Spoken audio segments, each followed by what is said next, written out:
going the distance with local sports. This is the X Sports Network.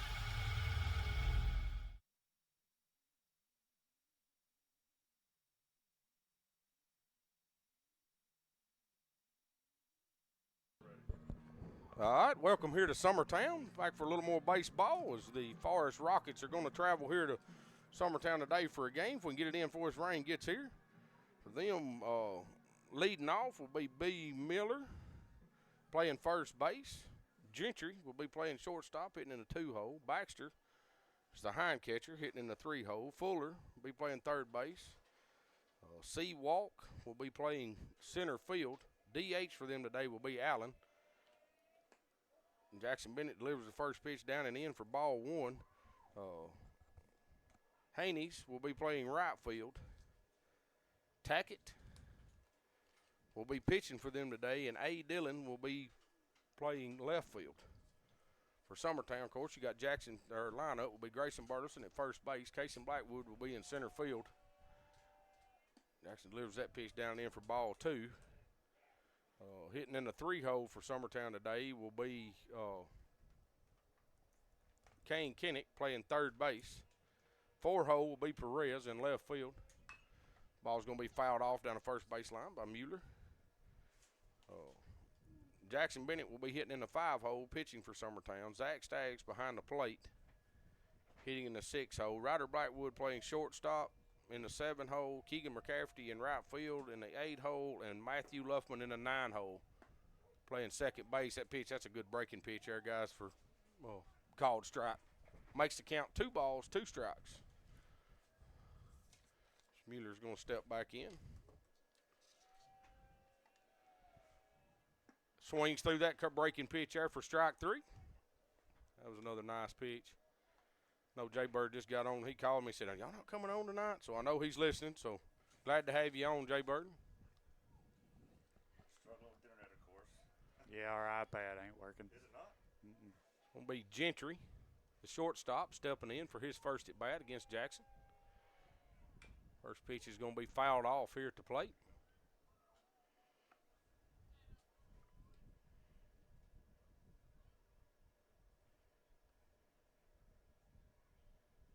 Baxter, the catcher, will be on deck for Forrest. Jackson comes set, deliver the 0-1 pitch. This is going to be up and away for ball one.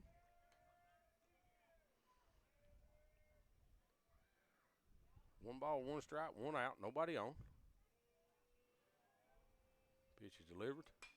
Be grounded foul down the first baseline. Keegan's jogging over there to get it. Hurdler in. It must have kicked off the fence out into the playing field there.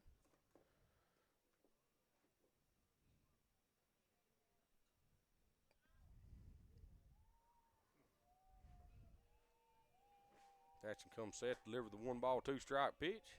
He does. Breaking pitch off the plate. Not a bad spot. Run out a little more than what I think he would have wanted. Yeah. Joe. You can scoot in here a little closer, Joe, if you want to. So maybe you can at least see second base. Jackson delivers. It's going to be a ground ball to first base. Grayson Burleson fields. Steps on the bag for out number 2. Down here's got 2 down. So T. Baxter. I ain't got first names for these guys. They're down there at the bottom. So Tyler. I'd say it's Tyler, number 11, Tyler Baxter, coming in. Be the hind catcher for Forrest today, hitting in the 3-hole. Jackson comes set here. First pitch, breaking pitch strike. Glad to see he's got his movement back on his pitches too. Yeah, looks good.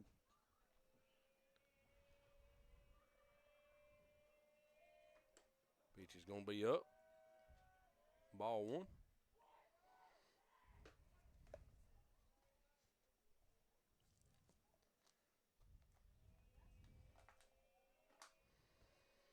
Jackson delivers. That's another good one. So 1 ball, 2 strikes, 2 outs.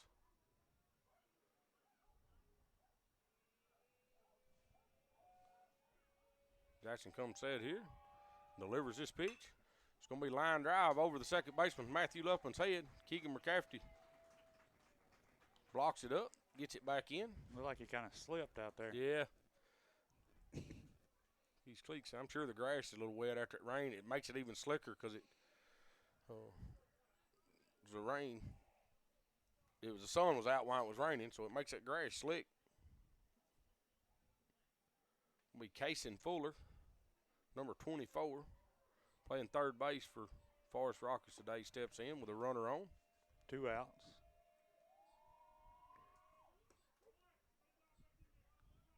Fastball for a strike. Good location. Yeah, that's a good Ball spot right down there. on that outside corner. Jackson's going to pick over to first. He's back easy.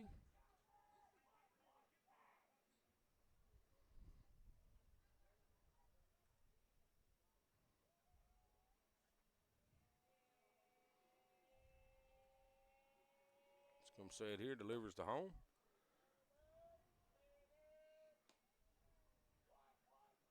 It's going to be ball away. Make it 2 balls, 1 strike.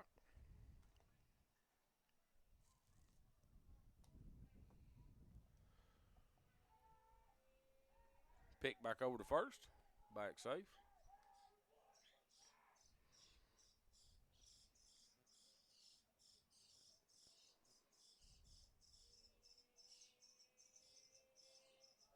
Jackson delivers.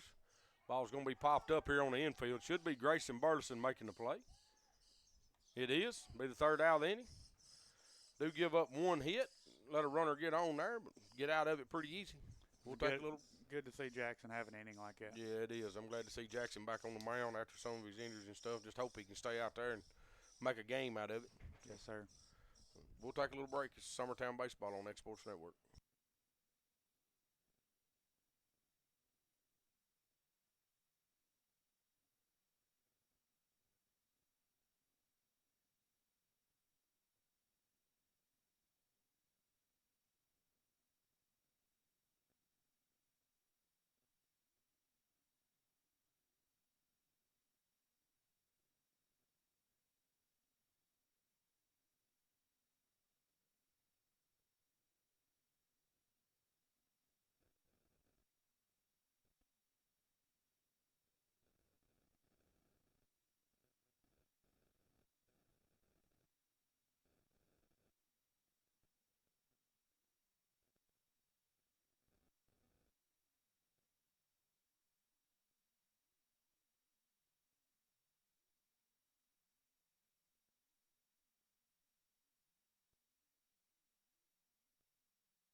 All right, back here at Summertown.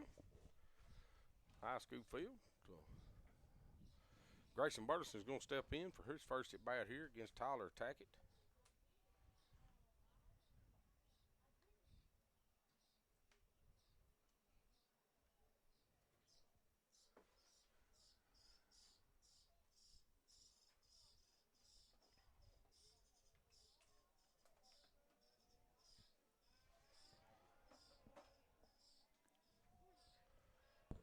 Tackett's going to come set here, ready to deliver. He does.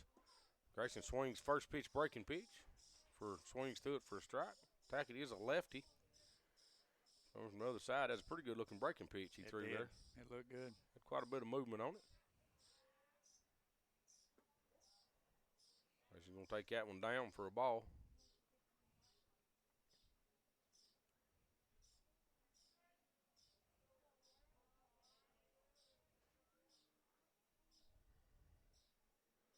So 1 ball, 1 strike. Tackett delivers this one. Grayson's going to hit a ground ball over the third baseman. It's fielded clean. Throw it over to first. With the first out of the inning. Ball hit over to Baxter. Nope, sorry, Fuller at third. That'll bring up Case and Blackwood with 1 out. Kaysen swung a hot bat Tuesday night here. Yes, he did. Think you got to be patient for this lefty here and make him bring you something. Kaysen's going to swing at first pitch, pop it up here to the second baseman's going back. Does make the play for the second out of the inning. 2, 3, 4 pitches. 4 pitches and 2 outs. Pretty effective so far. Very effective so far. Bring up Summertown's third baseman, Kane Kinnick.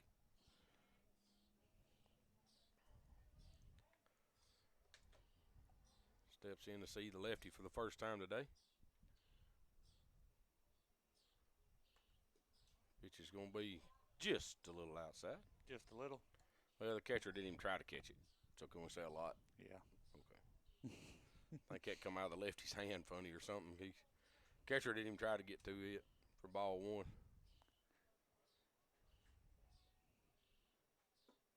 Kane's going to take that pitch down. Ball 2. So 2 balls, no strikes, 2 outs here.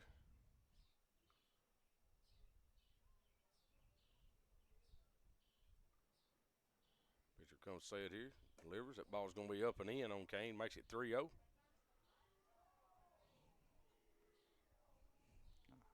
I would like to say he's going to watch this one all the way. Yeah, I don't think he's swinging.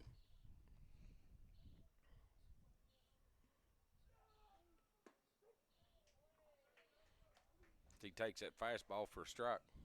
Got to be looking for something like that again. Yeah. Still 3-1. If it ain't right there, then, I mean, now you've seen it. If it ain't right there, we're taking it. Exactly. Swings through that pitch for strike 2. Make the count full. Now you got to go back to work here. 3 balls, 2 strikes, 2 outs. Pitcher comes set here. Delivers. Swings through that one for strike 3.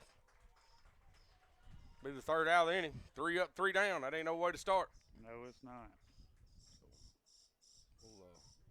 We'll take a little break. This is Summertown Baseball on X Sports Network.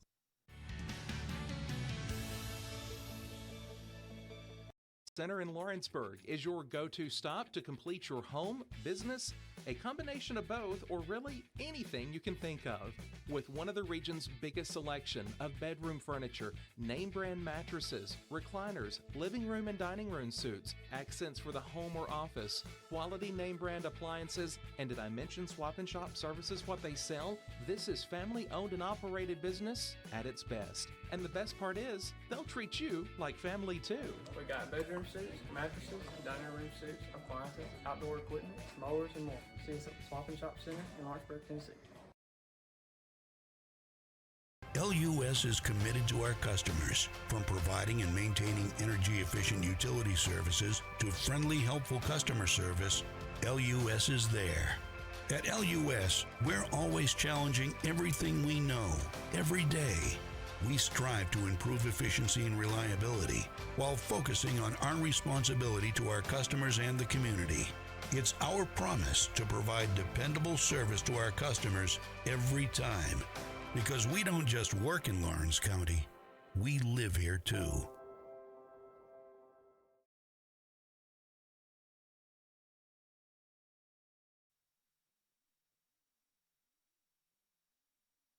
All right, back here at Summertown.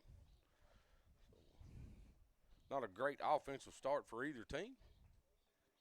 Will's still currently working on the iPad that controls the scoreboard on the screen. So And the internet. We'll try to keep y'all updated as far as we can because no changes for nobody. It's going to be the 5-0 hitter for C. Walk coming in. Be Forrest's center fielder today. all right, so far it's showing up on the screen whenever I. So far, so good.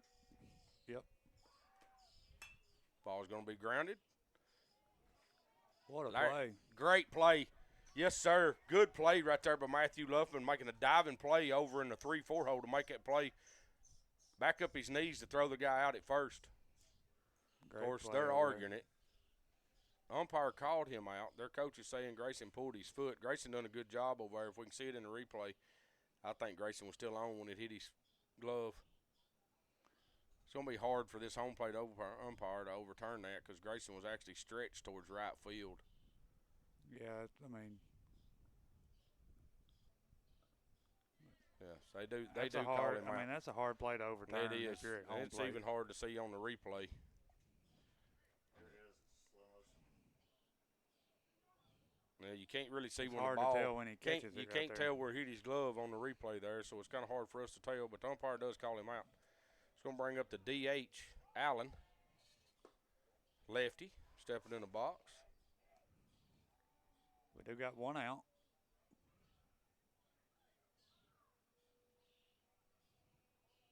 Be Luke Allen. Oh, pitch must have been up just a little bit. That's Had a to good have been. pitch. As far as, it looked kind of like it broke right down the middle from Yes, sitting where I'm at. May have stayed up just a little. That's going to throw that fastball. Going to be fouled off down towards the concession stand.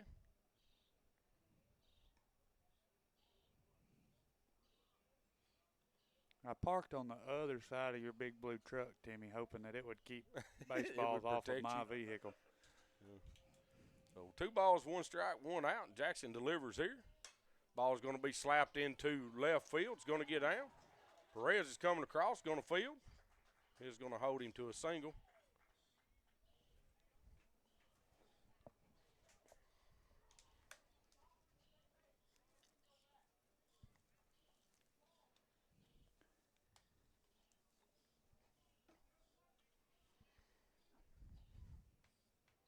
That'll bring up number 6, Haynes. Runner at first, 1 out.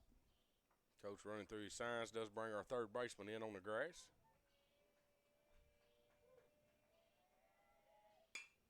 Ball's going to be hit right back up the middle. Matthew Luffman makes another diving play. Stops that ball back up the middle. Flips it to second base for 1 out.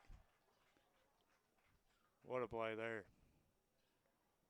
He's bound and determined to make some plays over today, it looks like, Timmy. Yes, sir. I like to see it. I like to see his want and his drive. Jackson's new best friend today. Maybe he didn't think his white pants get dirty enough, so he wanted to make sure there's Make sure. Now we've got grass stains and dirt stains on. So here with 2 outs after 2 great plays by our second baseman, Matthew Luffman. Jackson comes set here and delivers. Pitch is going to be up. Ball 1.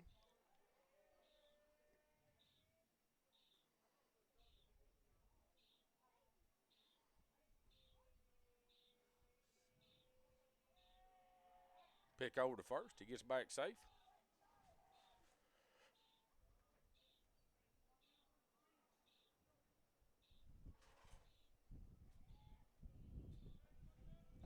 Jackson comes set here. 1 ball, no strikes. Runner at first base. Delivered, going to be a strike on the inside corner.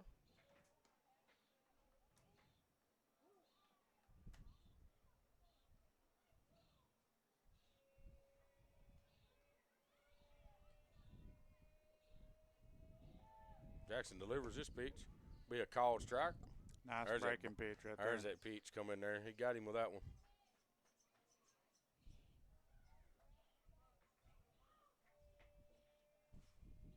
Pick over to first. He's back easy. Just keeping him close over there. 1 ball, 2 strikes, 2 outs. Runner standing at first base.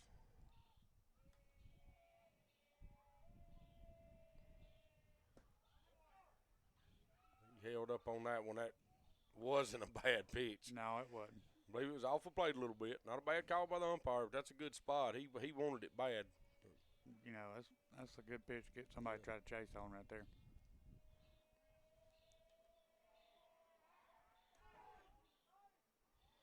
Yeah, it was close. They got him close over there, but I think he did get back.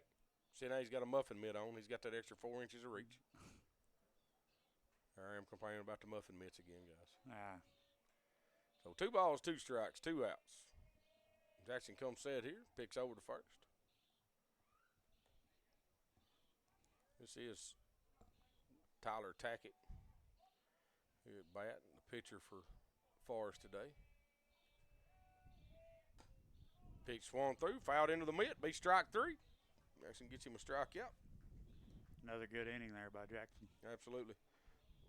We'll take a little break. This is Summertown Baseball on X Sports Network. If you want the best clean and wash experience, you need to catch the happy wave at Tidal Wave Auto Spa. Don't settle for streaks, dirt residue, water spots, and weak vacuums that you can get at just any car wash. At all our locations, you will be greeted by a smiling attendant who will pre-wash your car front and back to remove any stubborn bugs and dirt before guiding you through the tunnel, where your car will be treated to the ultimate spa treatment with state-of-the-art equipment and one-of-a-kind wash experience that will give your car a showroom shine. Afterwards, you can help yourself to our free powerful vacuums, cleaning cloths, and glass and surface cleaner for the perfect finishing touch. When it comes to caring for your car, don't settle for any wash and pay for all the extras. Get the best when you catch the happy wave at your local Tidal Wave Auto Spa.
All right, we're back here. As Aiden Perez is going to step in. Been swinging a hot bat as of late. Had a really good game the other night against Loretta. He did. Mr. Will Pettis has got everything figured out. He's going to join us on the broadcast now. I think I do. Be ball 1 out.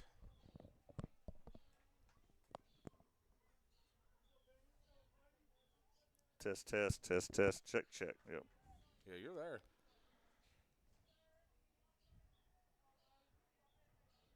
Pitcher delivers. Perez is going to hit one into left field. It's going to be hard to get to. He's going to get down for a base hit. He just kind of took and fisted that one out there. Continue his hot streak. Good to get that leadoff base runner on too there, Timmy. Oh, absolutely. Jackson Bennett coming in. Jackson can't help himself here a little. You know, Perez has got some pretty good wheels over there. He needs to be weary of this lefty on the mound, though. Yes. Thought He ain't seen his move over there yet. thought Aiden had swung at a really inside pitch there, but got it down for a hit.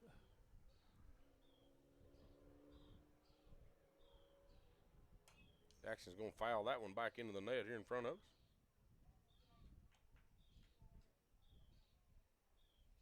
Totally new umpiring crew here tonight.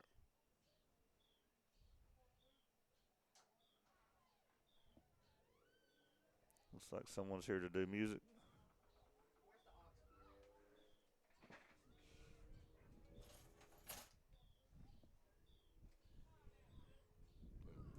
Pitcher comes set here, delivers. Jackson's going to hit that ball into center field. He's going to get down for a base hit. Perez is going to score. That ball's going to go all the way to the wall. No, it don't. No, it slowed He must have way touched up. him. Perez is going to score. line drive. That's a good RBI right there for Jackson.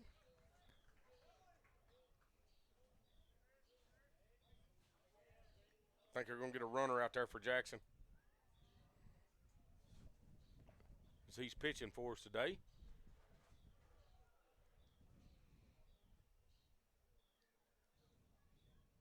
Bring up catcher Zach Staggs. We do have a runner at second. No outs. No outs. We did plate our first run.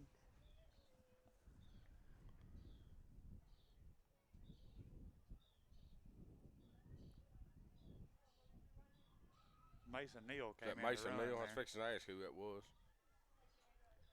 I think he's our go-to runner.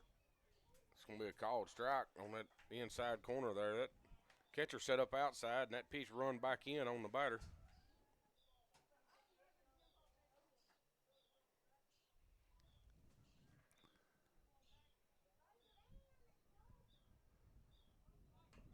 Squares the bunt. Going to get the bunt down third baseline. Nobody at first base to cover.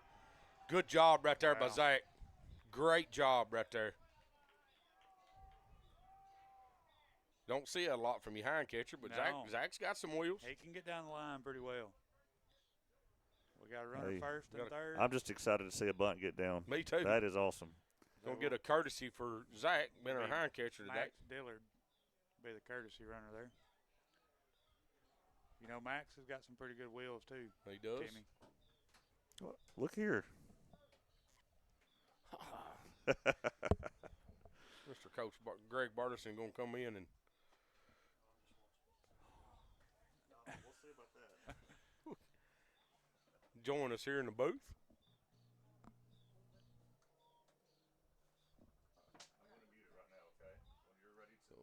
Brings up Ryder Blackwood, swing from the left side with 2 on. Big called strike on the outside corner there. The strike zone's pretty wide today. Yeah. But he's calling it both ways.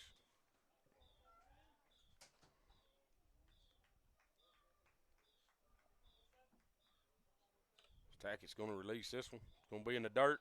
He is going to move Max Dillard up. Catcher does a good job blocking it up, but Max is moving as soon as he sees it in the dirt. It's a good read by him. Yeah.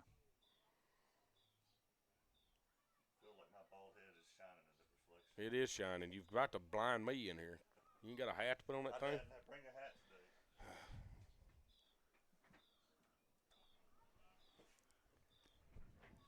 Ryder steps back in. 1 ball, 1 strike, no outs. Runner standing at second and third. Stackett comes set. Releases this one. Ryder's going to take that one down and away for ball 2.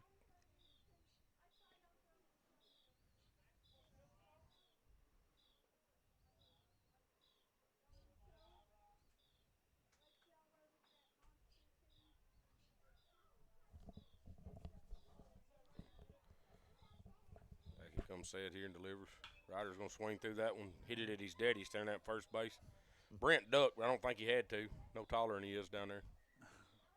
It cleared him by about 2 foot.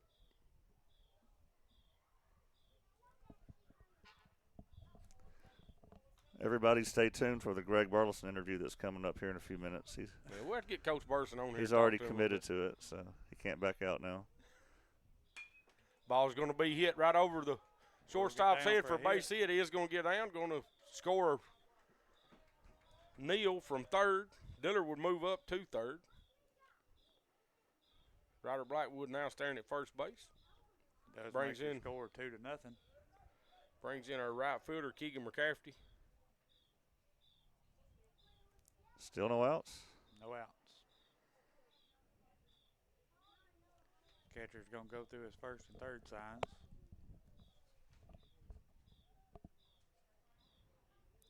Now that I said Greg's going to be interviewed, you know our viewers are going to shoot up.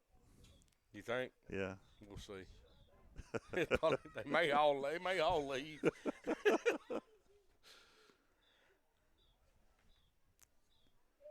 Might bring down the internet, knowing that he's about to talk. Still no outs. I wonder if that's why we're having internet problems, because he's walking up here. Runner at first and third. Yeah. He may have went over and cut us off over there. He may have. Yeah. T-cap week. We've picked over the first a couple of times here. They're trying to keep Ryder pretty close. Delivers this one to the plate. Keegan's going to take it down and in. Ball one. I know their number one guy, Mueller, they're playing first base for him tonight, and he's Looked like he had a knee brace. he's struggling back from a knee surgery that he had and just can't quite get it all back together, but he is getting stronger and trying to throw some bullpens here and there. He's a very legit pitcher. I know his dad's listening. I can't remember exactly where he told me he committed. If he could send me a text and let me know that, that would be appreciated, Jay Bird. And I know you're on there because you told me you had to work, but I'm sure you're. I think it is MTSU. I believe it was MTSU. That'd be a nice close drive for him. Yeah. They've got Ryder hung up. Well, they get nobody. And Dillard don't move over here at third, but Ryder does get into second base safe. So.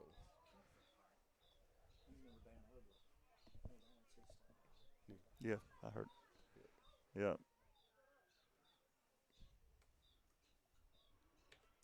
So we do have runners second and third now.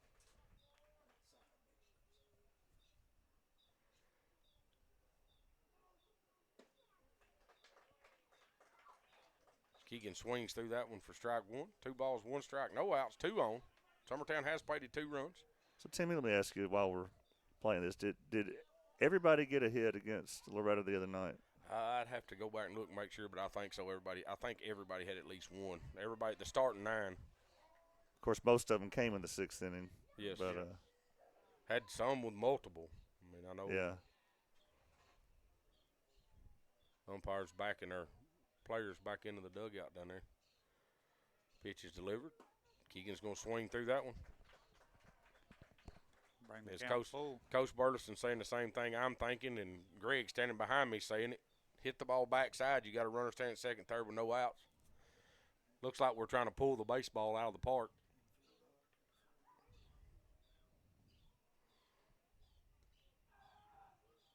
Pitch is going to be inside for ball 4. We'll bring up our second baseman, Matthew Luffman, and if he hits the baseball, anything like he's fielded the baseball today, we're going to score 3 right here. He's going, yes. At least. So their coach is going to come out and have a little break. I don't know if he's swapping or not, but we'll take a little break with him. This is Summertown Baseball on X Sports Network.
All right, we're back. Was not a pitching change. Just went out and had a conversation with him. Bases loaded. Matthew Luffman steps in with no outs. Infield's in. Feels all in on the grass. Matthew swings through that one. First pitch. So looking to get a play at the plate.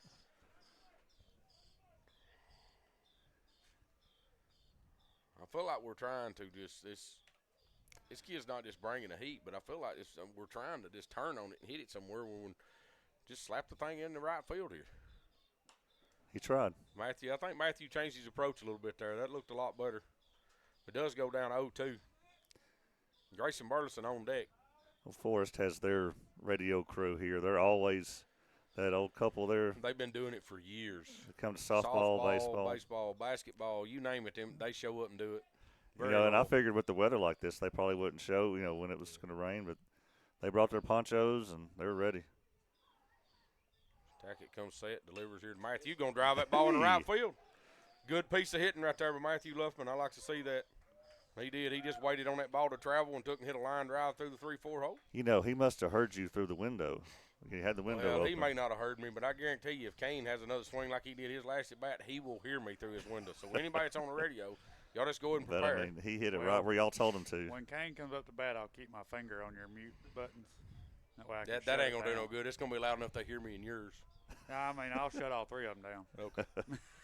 Grayson Burleson's going to step in now. Summertown has plated 3 runs. They'll have to be here to hear you. No outs.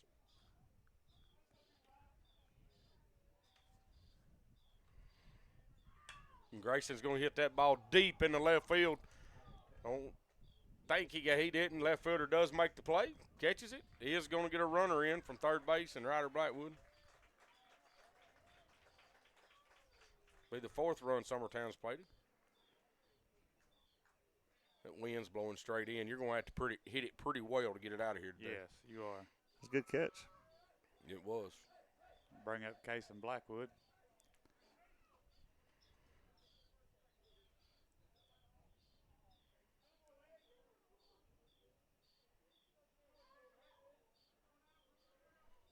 The sun's right in his eyes. We got 1 out, runners In first Blackwood's and second. eyes? Or? Well, it looks like it. Well, nah, he just squints like that.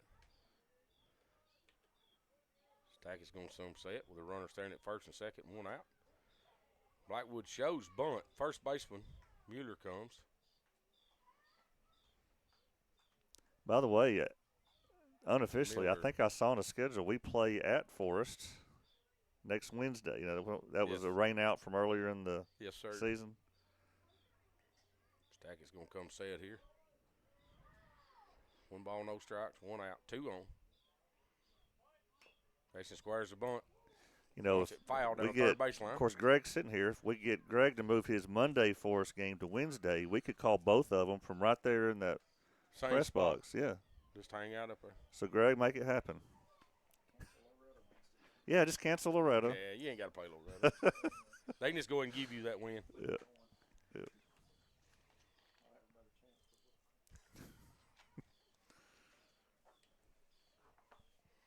Yeah, that's the reason Greg's here today. If y'all didn't know, so they were supposed to be. He's supposed to be in Loretta right now, beating them, but instead, they were rain. You know, Loretta got rain, and we didn't get nearly as much, and their game got canceled. Casey's going to show bunt early. It's going to be foul again.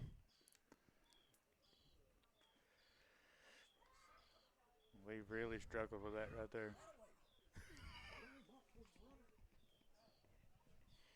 We've struggled getting bunts down all year. Well, I don't know what you have to do to get these guys to bunt, but We thought of things earlier in the year to try to incentivize yeah, we actually them. tried to pay them. To bunt. Well, And I said like Jake Pettis would carry your books for a week. You know, if you Yeah. get a bunt down, and I know. and somebody got a bunt down that day. Did he carry their books? Well, remember it ended up being Zach Staggs, and he's a second semester senior. Yeah, he said he didn't have So no he don't books. have any books. Yeah, he said he didn't have no books. He's the one that got a bunt down today. Yeah, he's the one that got the bunt down. Yeah. So 1 ball, 2 strikes, 1 out. That might be it. Yeah, I agree, Coach Burson. He said he thinks they miss him on purpose sometimes. So Well, they the can other swing on the night, third. Yeah. Ryder was 1-2, and he still tried to bunt. Yeah. That was at Loretta, wasn't it? Yes. Ball's going to be in the dirt. Ball 2. Band's having a concert over there. That's why you see some people walking into the school. Good to see. How long has it been since our band had a concert? I don't know if they used to do one every spring. No, they used to. But it's Seems been- a little it's been early. it's been a few Usually it's years. closer to the end of school. That'll be ball 3. Bring the count full. 3 balls, 2 strikes. Kane Kinnick, third baseman for Summertown, standing on deck. They should just come here and play in between innings after they're done. Be something new. Casey steps in. Tackett's going to release this pitch home. Casey's going to hit a ball through the 5-6 hole for a base hit. Going to move everybody up.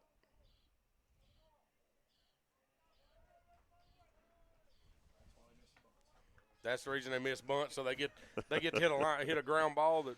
Yeah. That'll bring up Kane Kinnick, bases loaded, 1 out. All right, have the mute button ready there, Joe. I got you. I'm gonna be calm, guys. I told his mama. I say you called those 2 Loretta games and were so calm. If you get riled He up didn't at a swing Forrest like game, this. yeah. Did you see him swings?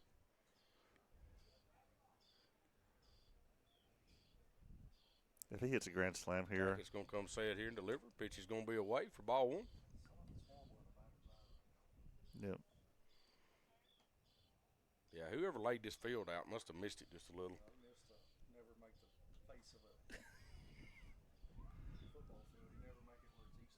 Yeah. This Kane called time there. 1 ball, no strikes. Bases loaded with 1 out. Kane Kinnick standing in here.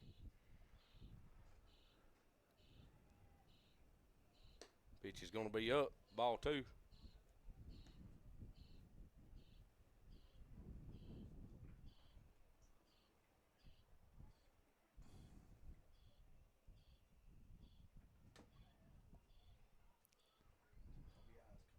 RBI, something through the infield right here. Pitch is going to be down.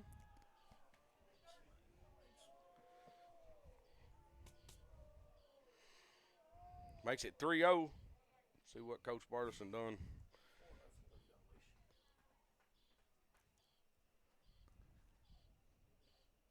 Pitch is going to be up for ball 4. Hey, that's an RBI. That's a good way to get it. We didn't have to swing that time. I didn't have to mute it. It's going to bring up Aiden Perez, which has been absolutely hot with this bat, guys. So, I mean, it's he let off the inning, did he not? Yes. So we have batted around. Yes, we have. He led off the inning with a base hit. Scored the first run.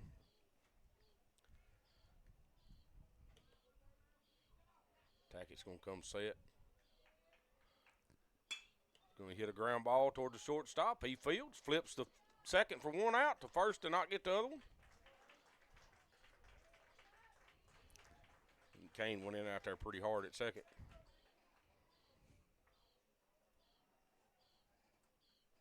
Does score another run. Now they have 2 outs. Runner standing at. That's a nice play by the shortstop. It was. Runner standing at first and third.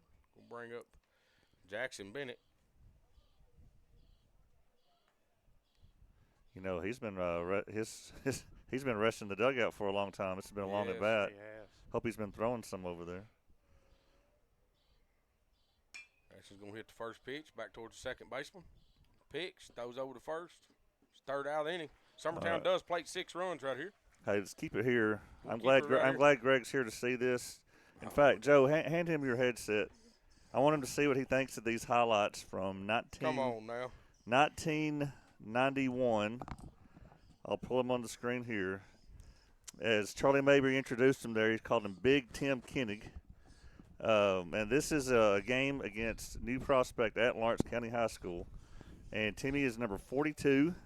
And these are I call this segment Timmy's Time Machine as we go back and look Timmy's at time machine. previous moments from Timmy's life and career. Man, he's a foot taller than everybody. I know. I was 2 years older. He's like me. I was the tallest guy in the 6th grade and the shortest guy as a senior.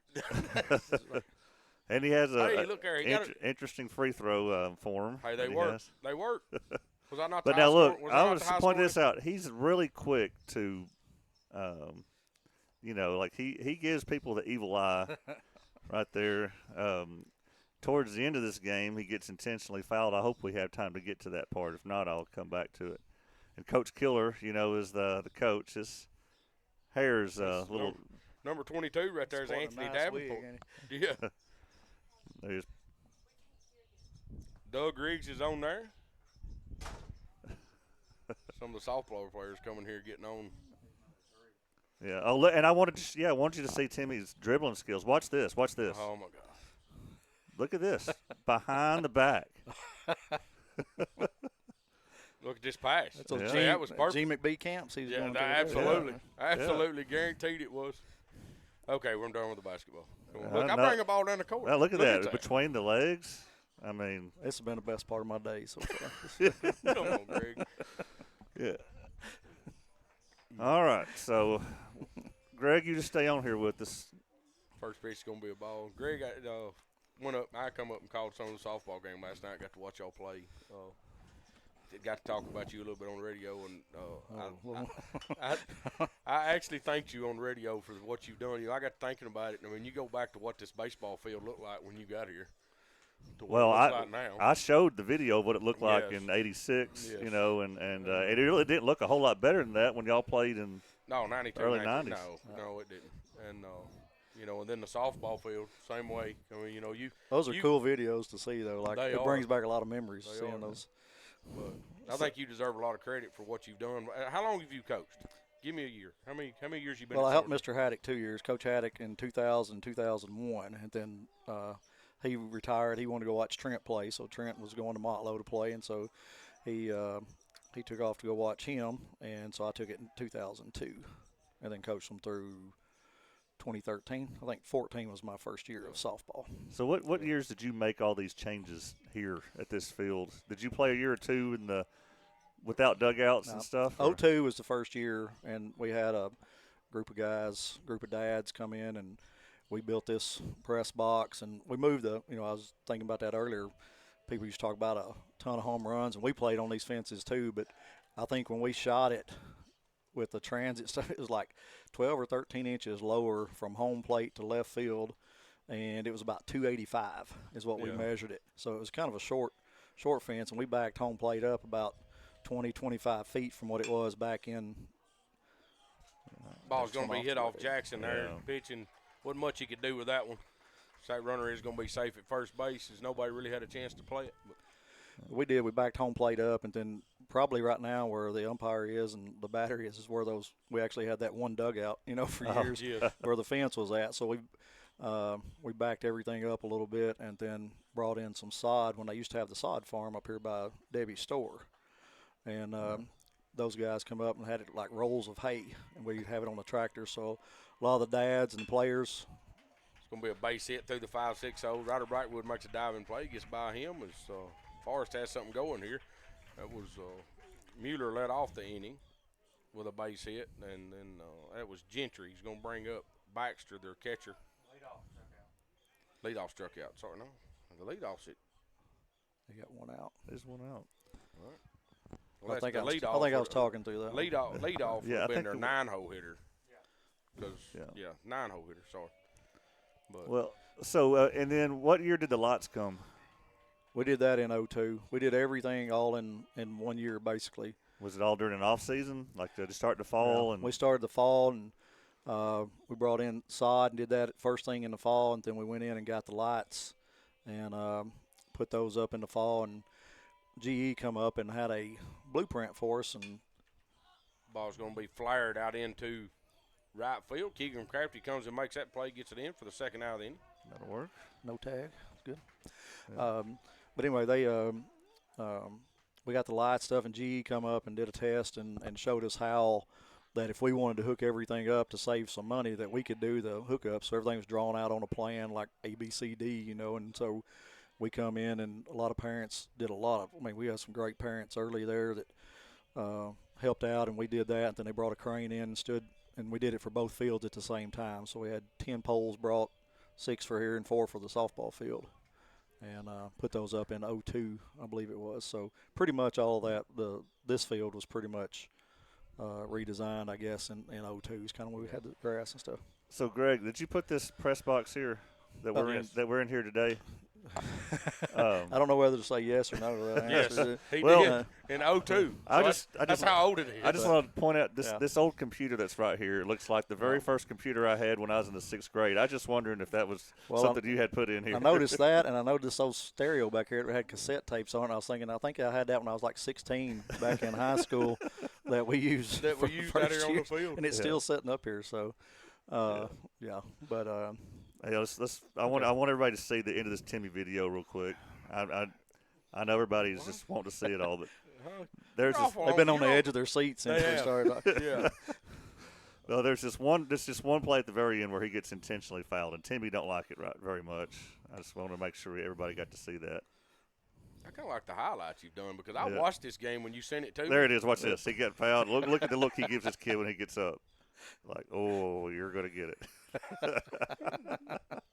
God, I think he had 40 that night. The way it looked. Yeah, he was the leading scorer. Was the lead scorer. He was the leading scorer that night.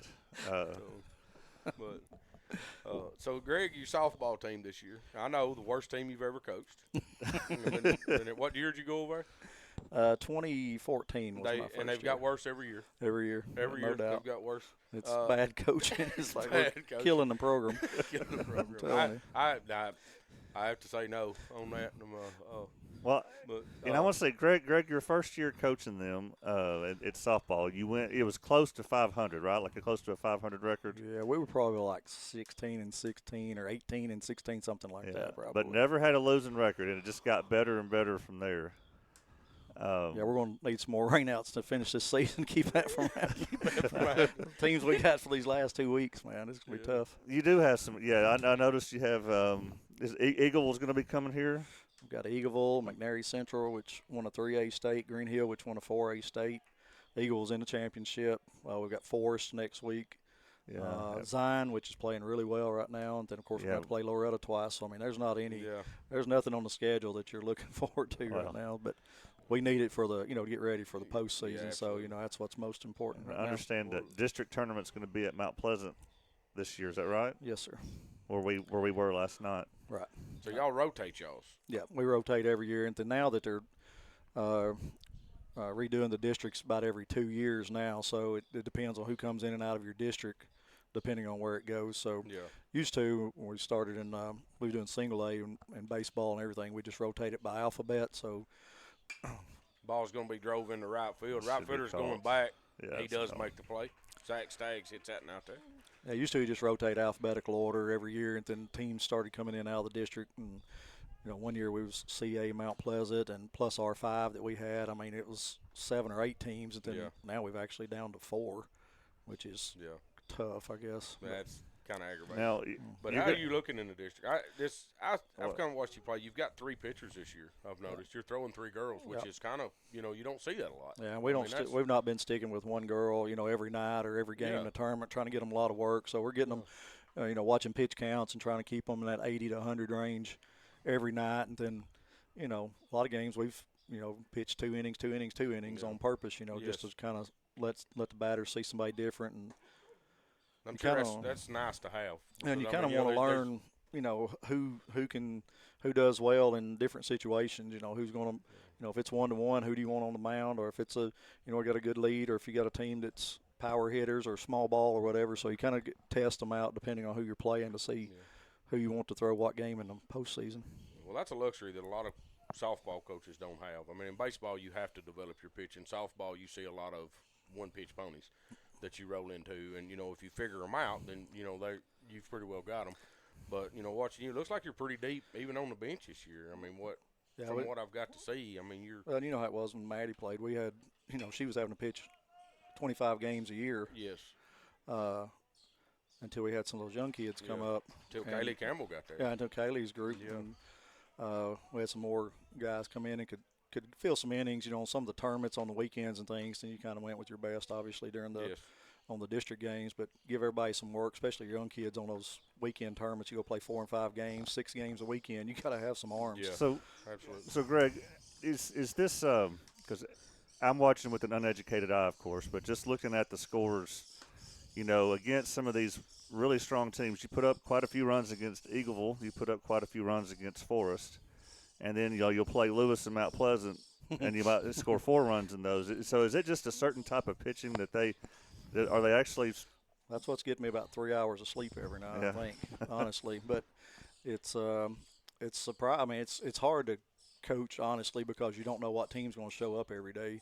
And right now, there's not, like I said, there's not really an easy team. Teams that maybe you've had success against in the past, people are playing a lot of travel and they're playing year round. And so everybody's pretty good now. I mean, it's not, you can't take a day off and we've had some strong teams the last couple of years, and we're having to fill some void of some of those players right now too. And so we're having to do some things different. I mean, it's like everybody that coaches high school. You don't get to choose your kids every year. So if you like to man up and hit home runs, but you don't have a team that does that this year, so you've got to adjust and play small ball, or maybe you don't have somebody throwing 70 miles an hour, so you got to do something else. So coming up and trying to find, and that's what we're still doing that right now. To be honest with you, I couldn't tell you what our lineup's going to be tomorrow and who's going to play where and what order we're going to bat. It changes probably the most that I've ever changed the lineup since I've been coaching all these years is, trying to find something that works well.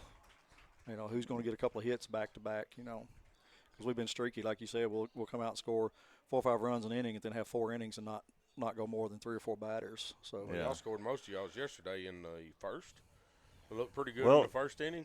Come out, scored 2 runs, and then just kind of went flat. And that happened the night before here against Lewis County, right? You scored all your 7 runs in the first couple innings. And 3 up in the first, 3 up in the second, and then went cold until like the 5th or 6th inning, and then did the same thing last night, scored a couple.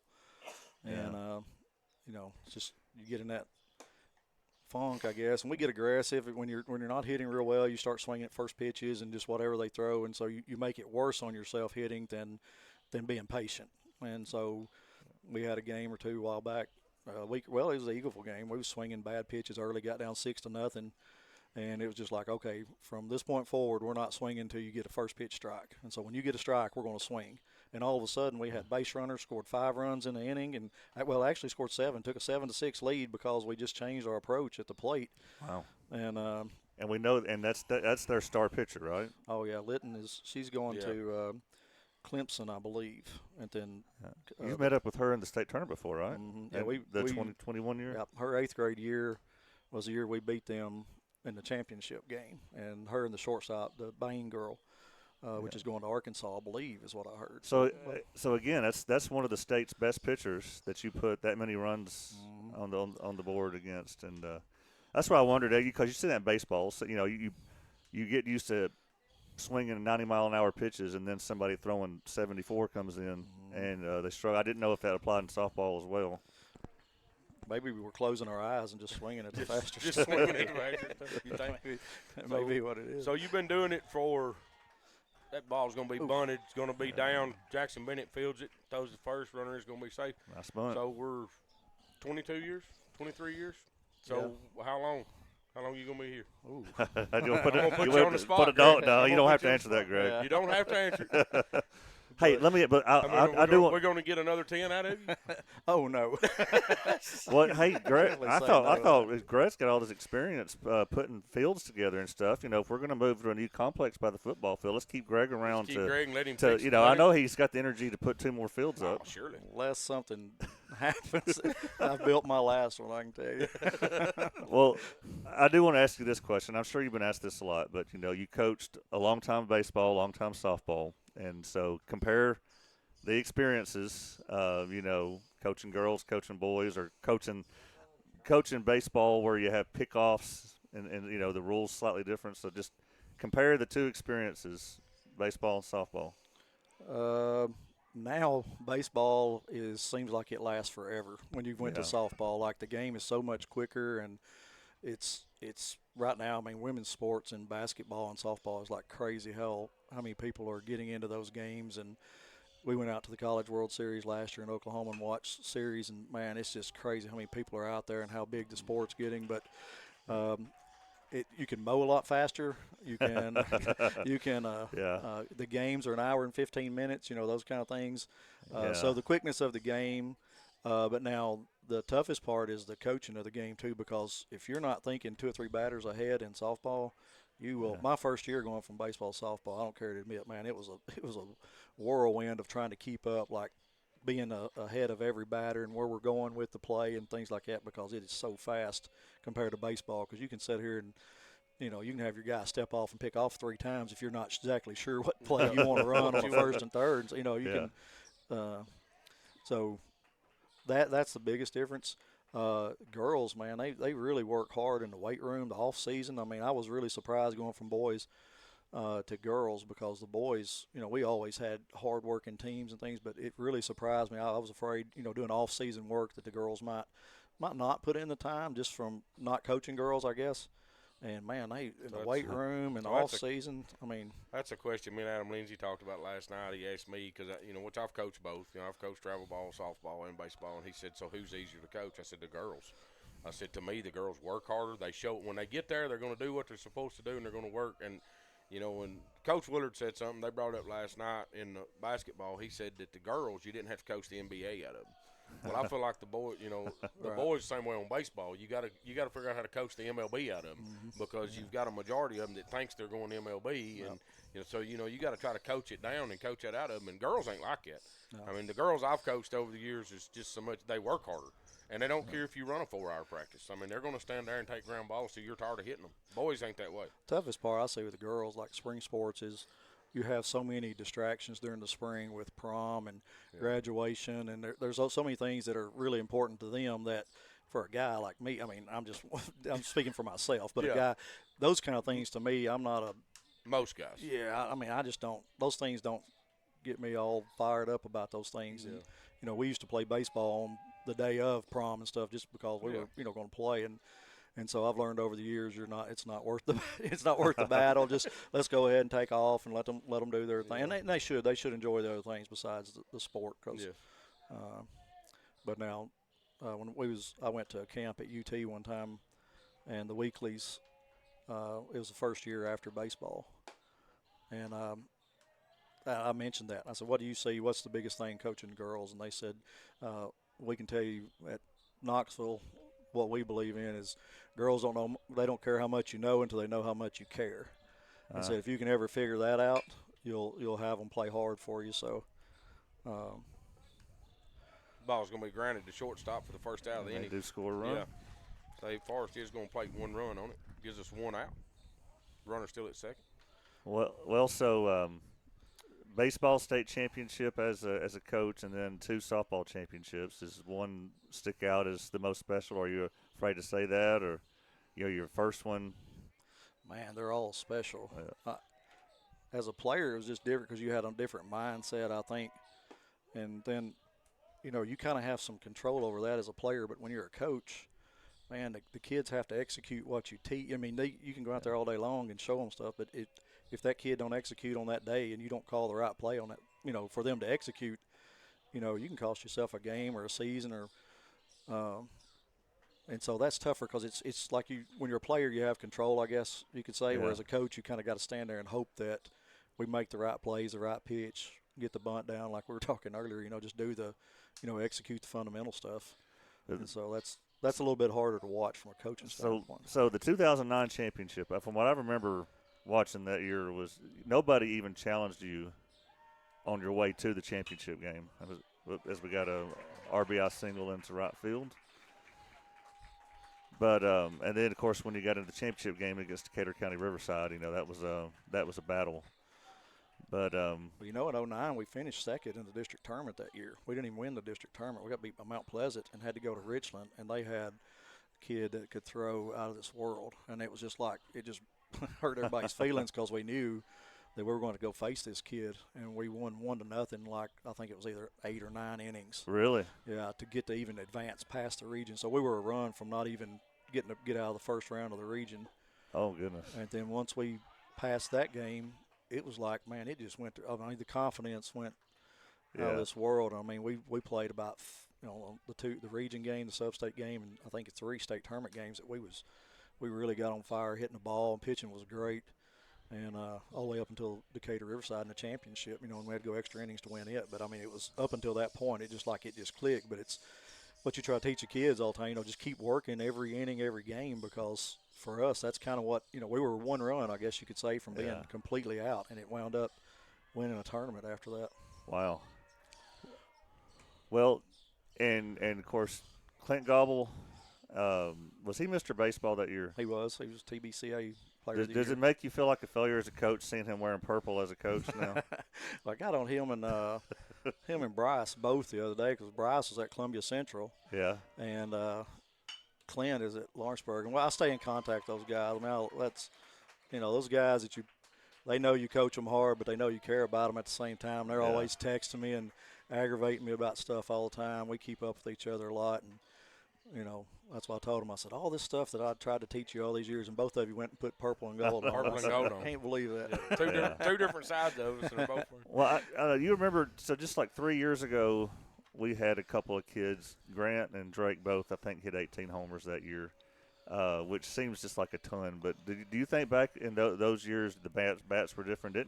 Wouldn't Clint be hitting that many probably back then? Yeah, and I think they did. I mean, that 1 year, I think, of course, Jason's a stat guy. He can tell you what somebody hit, you know, in 1982. I can't tell you what we hit last year. Yeah. But now it seems like that year, we were talking about it one time, we had like 40-something home runs that season, because he was talking about last year with those two guys hitting 18 or whatever, that they needed like one more or two more for us to be like tied or past the really? record. Yeah, it was crazy because, we had we had probably 5 or 6 guys that could hit them pretty regular, you know. So it wouldn't be right for me to blame it on the bats being different. Yeah, they were just stud hitters back then. Yeah, well, you know, early when I started coaching, we were -3 bats, and then we went to the -5s. And I'm assuming, are they still -5s now, I guess? No, they're -3 BB cores. Oh. They went back to -3 BB cores, so they've absolutely killed them. I mean, it's slowed the bat back down. Yeah, they've slowed the bat down a lot. Pitchers got faster and slowed the bat down. Yes, they drop threes in their BB cores, so it's a lot of times a wood. But you hit the center of a wood bat, it's hotter than. Really? Yes. Wow. I mean, it's. So how often did Logan Harville pitch for you that year? He would pitch every. I don't know. We had the Huddleston kid, and I mean, we had some guys that was throwing, you know, most of our 1 games, but I would say Logan probably 4 or 5 games that year. I just remember, you know, all the way through the tournaments, never seen him pitch, and then the championship game, boom, there's Logan. He had great stuff. I mean, like his curveball and stuff was crazy.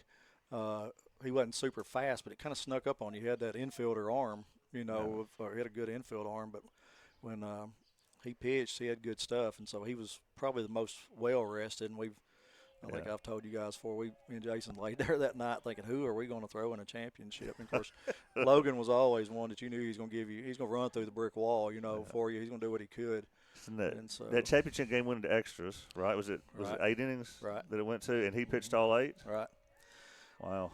Now, it was funny. One of our kids, the other guys, they coach us, so they tease me all the time about it, but Brandon Kroger wound up getting the base-winning hit, if you remember that. But he had made a play early in the game in left field. I guess I'm embarrassed to say it, but I called him about third base coming in. We had a discussion about it all the way to the dugout. Yeah. And it was one of those where, you know, it was going to take him out of the game just for the play that we made. It was a non-hustle play, whatever, you know, and kind of made the decision, no, we're going to stick with him or whatever, and then he winds up getting the hit in the hole. You know, it's like probably the best decision we didn't make, you know, ever. So it was great. And that, of course, me personally, what was so crazy about that state, that, you know, my wife, Kim, had a brother playing for Decatur County and her son playing for Summertown. Wow. That's a Tennessee thing. And we hit it by him. We hit it by him at second base. That's where he played, was second base. Yeah. And so that Logan was playing against his uncle, a younger uncle, in the state championship game. But don't feel too sorry for Riverside, because they went on to win 3 in a row after that, if I'm not mistaken. Yeah, Stephen Gant, man, he was the real deal. Yeah. You know, he pitched against us his freshman year. And, he was something else, and was originally going to go to Vanderbilt, you know. Yeah. And that's back when you got to play the championship game on MTSU's field in 2009. So it was neat that's where you won it as a player, and then you got to win at that same field as a coach. I'm sure that had to be pretty special. It was, and it's the kids getting to play on those fields. You know, that's something from, you know, just a little small town. You know, Summertown, our kids getting to go, which now with kids playing a lot of travel and stuff, they get a little more experience seeing, you know, some nice facilities and things. But since the bunt won at 40-92, why didn't you try to recreate that in 09 there in extras? You didn't have a squeeze scenario? We didn't have that play. That wasn't in the book. Yeah, because you didn't have Doug Lucius. Yeah. Oh, Doug. Yeah. I love going back and watching that and watching him point his bat out towards the pitcher like, hey, it's fixing to go about 300 feet, and it goes 3. And, of course, Greg, when all that went down, and as a player, that final inning, you were in the dugout as we got a play he's in, and he's going to score. Yeah, they do try to get the runner going to second. The runner does score from third. Yeah. Lots of times Zach makes that play. I don't blame him for trying there with 2 outs. They're going to plate that run. But, Greg, you were in the dugout the whole time that was shaking down. So what was going through your mind in 92? Bases loaded, no outs. John Campbell's up there. He bunts it off his foot. And then Doug comes up there. What are you thinking? Well, you feel like the luck is just not going your way when John didn't get that play right there, because John typically, he's a nice play by Kane. Yeah, it's going to be a line drive at third base. Kane goes up. Nice. Hey, they finally hit one 8'3". I've been saying all year they've hit about 4 this year. 8'4". Well, they're hitting them like 8'6", and he can reach 8'4" flat-footed, and he's got a 2-inch vertical, so they're just missing us. That's a tough play. That ball's got a tail on it too. That's a good play. Yeah, that's got us out of that inning. That inning allowed us to have a really nice long interview with Greg, though. It did. So, but yeah, go ahead.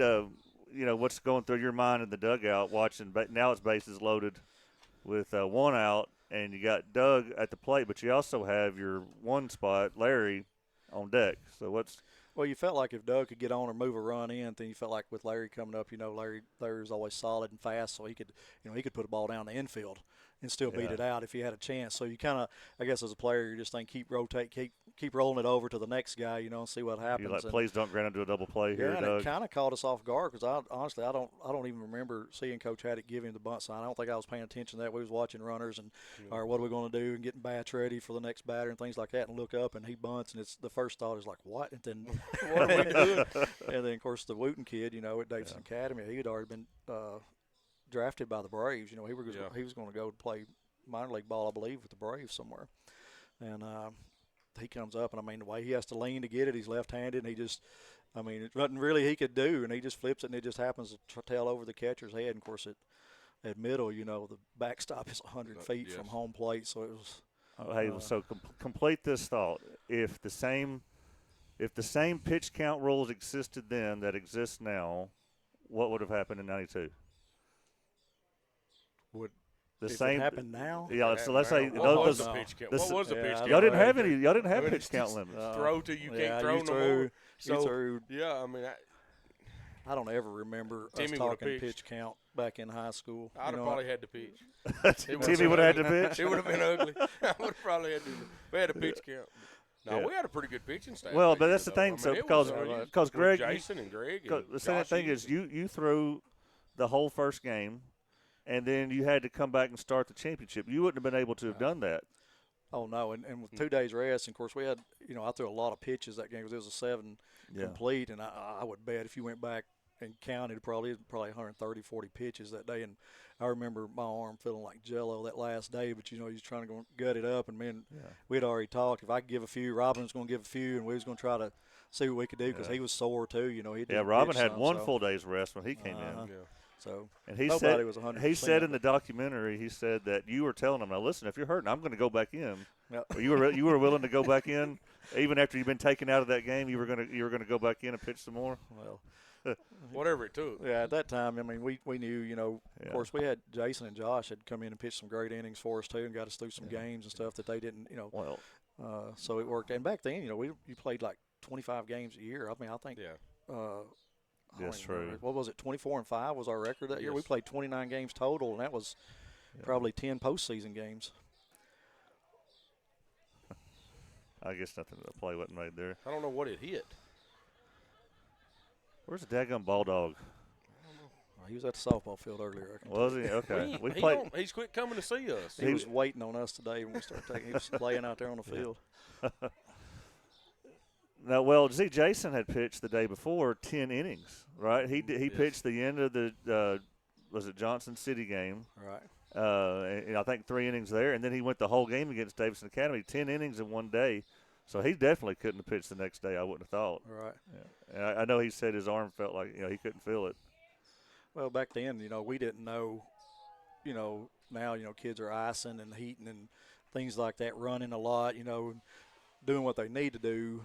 A little more. I just think they're being, I think the pitch count is great, but I think also good coaches are watching those pitch count. I don't know that you need to make a rule for most good high school coaches know, hey, I'm not throwing my guy 125 pitches tonight or whatever. Yeah. They're going to, go by what the kid thinks. And by this time of the year, kids should be able to throw 100 pitches and the kids are stronger. than what in baseball strength-wise. I mean, when we practiced 2 weeks, we played 25 games. I mean, then it was over. We didn't think baseball. You know, most of us didn't even think nothing about baseball. There was no travel ball. There was no. I mean, you know, you could go play Babe Ruth till you was out of it. But remember, when we were younger, you'd pitch and they'd say, "Oh, go put a jacket on, keep your arm warm." And now you're going, "Hey, wrap 3 bags of ice around it," you know. And so rest and do bands and go run 2 miles. And I mean, you know, you put a jacket on and got a bottle of water and you was done. You was good.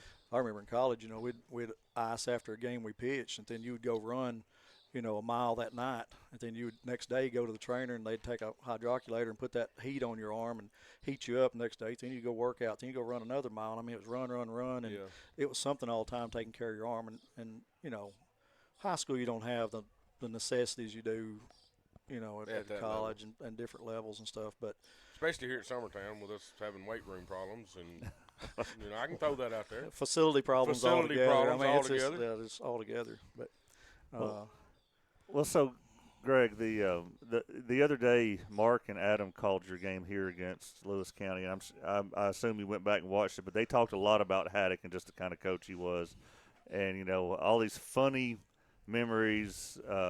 And you know, you heard the documentary. Kenny said, you know, Ricky likes to make baseball fun, and just a lot of goofing off, a lot of horseplay. And well, Greg, let's just say you don't necessarily have the same reputation as a coach. So how? Totally different. I don't make it fun at all. Well, no. Hey, Casey Blackwood is going to get a bunt down the third baseline and going to beat it out at first base. Grayson Burleson is going to move all the way to third on it. Hey, did y'all see that? Bunt got down. We got a bunt. Casey got a bunt down, guys. Sorry. All I right, had to interrupt so you, Greg. Greg, Well, you being nice. a school administrator, you got to give him first period off tomorrow because he got a bunt down. If he don't have a ELC test, he can. Oh, I'm not fighting a teacher on that one. but let's just not necessarily not making it fun, Greg, but just you know, the kind of goofing off that they did probably is not acceptable now on your softball field. But just how did you come out the complete opposite type of coach than the coach you played for in high school? Is it because of what you did? Was your college coach? Yeah, I think. We had fun with Coach Haddock. I mean, he's great. I mean, he's a great coach. He knows X's and O's. He knows the game. Coach Campbell's great.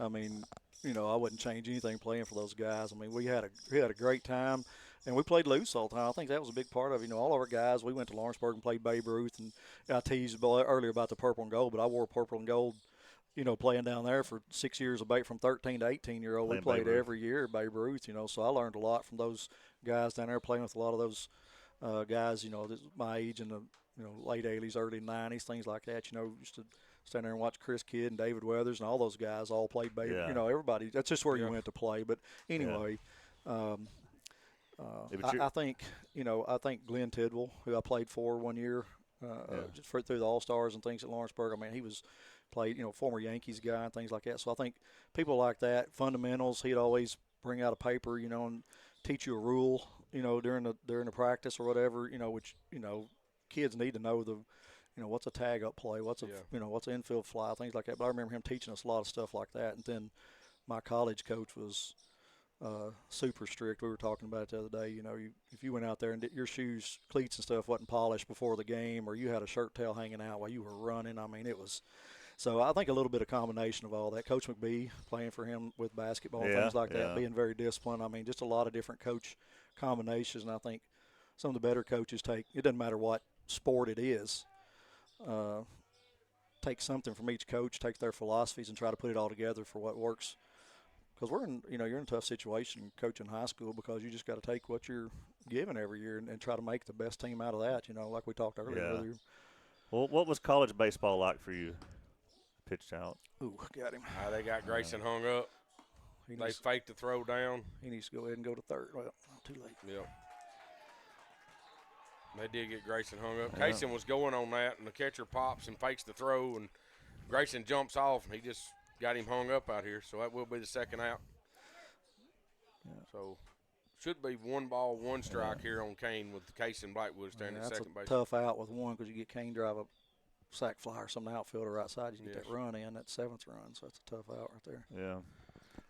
But no, college baseball for you? You played at Martin, right? Yeah, I played at Martin, and played over there. That's right when they went from JUCO to 4-year school. So the first 2 years was JUCO, and then we switched over to NAIA. Oh, okay. And played that level for the 3rd and 4th year. And so, but win as a pitcher, wished I'd have win as an infielder because, boy, you start missing those 3 days of sitting out not getting to play when you've played every day, you know, not getting a bat, things like that. So that's tough on a baseball guy if you go as a PO. So, yeah.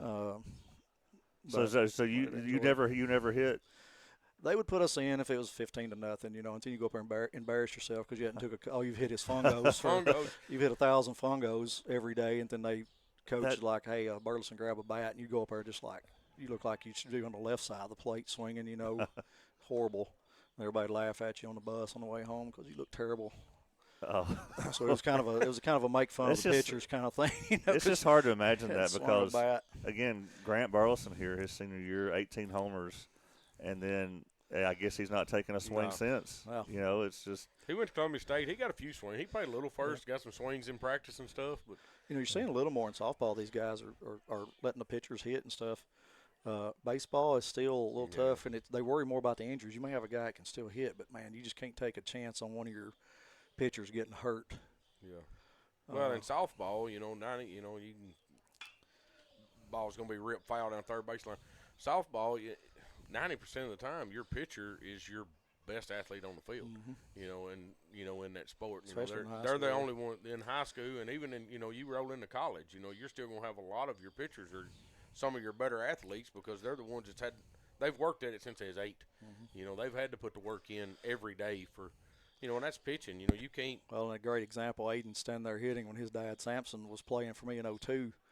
We're practicing on Saturday morning before, it had a little shower or whatever. We're practicing on Saturday morning before the Monday of the season, and he snaps an ACL. He's had a really hard swing, and he swings and snaps ACL in the batter's box. And you can hear it pop, and we're throwing BP, and he's like the second to the last batter to finish BP and has to sit out the whole 6 weeks of the season, and we don't get him. And he was my pitcher-catcher kind of guy that first year. He was going to do both for us, and we don't get him. He throws his first game in the district tournament, of the season, his senior year, and went on to play Columbia State and things like that. But it was, and you think, all right, he was your pitcher. In college, he would have never been taking those at bats, chance for an injury. But like you said, he was a great athlete, so he needed to play both sides. Do you think that injury hurt his college opportunities?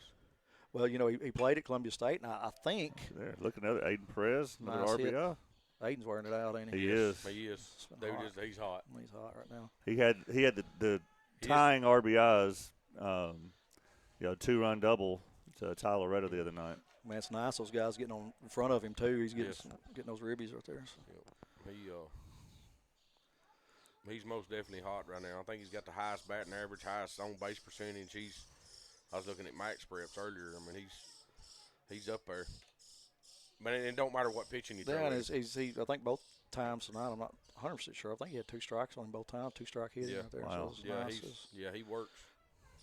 Hey, Timmy asked Greg what he thinks about the oven mitts. The oven mitts. Oh, gosh. There you go, Greg. So what do you think? So I call them muffin mitts.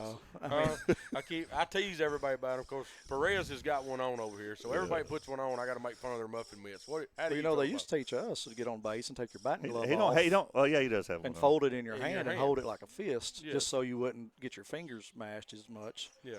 Which I get. It's like I said, everybody's watching, not taking any risk on any injuries, but. Yeah.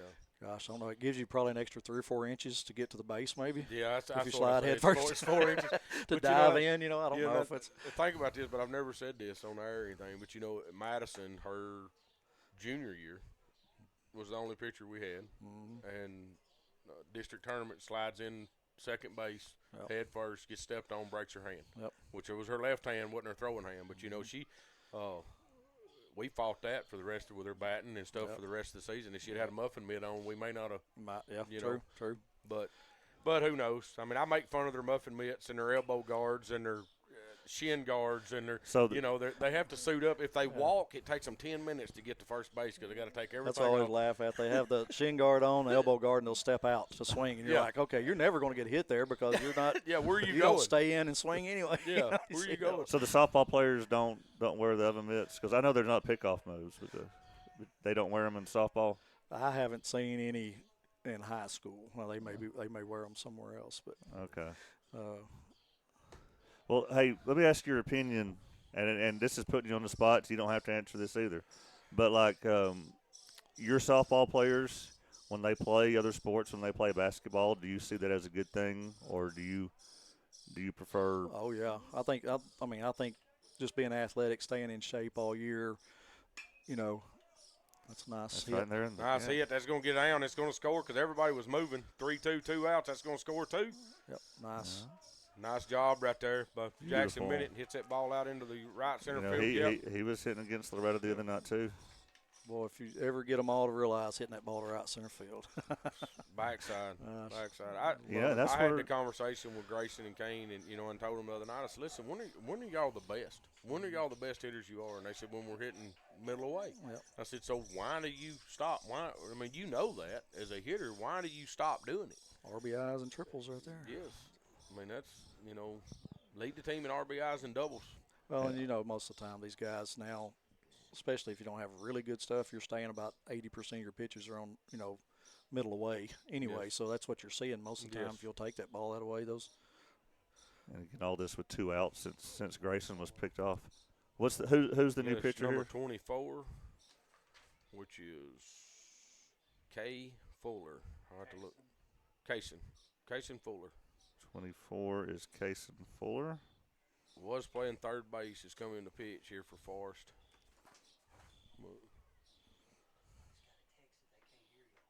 They can't hear us. Nobody's commented that.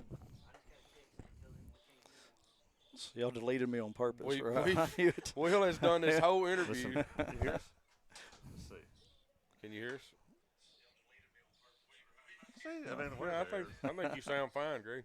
Hey, we done it. Me and Will, and I'm gonna bring it up because Will probably ain't told nobody. We set up Central the other night and we got Bryce up there. I told you. And we done about a 30-minute interview with Bryce. I mean, it was good. I mean, it was Bryce done a great job with it. And I mean, we had some questions, and he fell right in there, and enjoyable. We laughed a little bit, and talked about you some, and compared with Jason and Greg. And Jason, and and playing and Yeah, I need stuff to hear like that. Well, we get done. We didn't get none of it. Yeah, I forgot. There's this little switch where you plug the soundboard into the computer. Yeah. I just totally forgot to do that. It wasn't plugged up, so we got zero. We didn't get nothing. I'm like, look, that's hilarious. Kaysen Fuller is who's coming in the pitch. Yeah, it's a K, not a S or not a C. Oh, well, no wonder I'm not seeing. But yeah, okay. Yeah, it's K. So, yeah, I really wish you could have heard that interview. It was probably one of the best ones we've ever done. I mean, very, very humble. Yeah, he was very humble about his baseball stuff. Gosh, he's a workhorse, though. He come here in 8th grade and just moved right on into middle infield, and man, he was so quick. I mean, you knew if he could put the ball in play, and he was going to. He's going to throw right-handed, bat left, and gosh, he was really a switch hitter when he got here. But we liked him so much on left, we just tried to keep him on the left side. To continue the thought, though, like your softball players, you do like them playing other sports and basketball or oh yeah, our coaches are really good here about supporting each other on playing other sports. I mean, you leave them alone during their season, let them do their thing, and then when it comes your time, bring them on over. But kids still, they do things in the off season that won't get an injury or whatever. They can go take some cuts off a tee or something like that, even during the basketball season. Or some of our kids right now. Just like Hannah, she still goes to basketball first block and takes some shots and stuff like that in the morning. So, even every day of the week. So, we definitely encourage them to keep going with that sport. We got kids play volleyball and everything. So, it keeps them in shape. I mean, it's in most of your colleges, you talk to college recruiters and stuff, and they'll tell you they're looking for that kid that'll go out there and because it's a work ethic thing. They're looking for a kid that plays multiple sports. What I hear out of most of those college guys now, the college coaches, is they want an athlete and they want somebody who's coachable. Coachable. Yeah. If that kid's coachable, can I talk to him? Can I criticize him? Can I do things that, will make him, work harder and him understand we're trying to make him better? That's who I want, and I want a kid who's athletic. So the criticism. So do you see it works better with the boys or girls over your years? Ooh.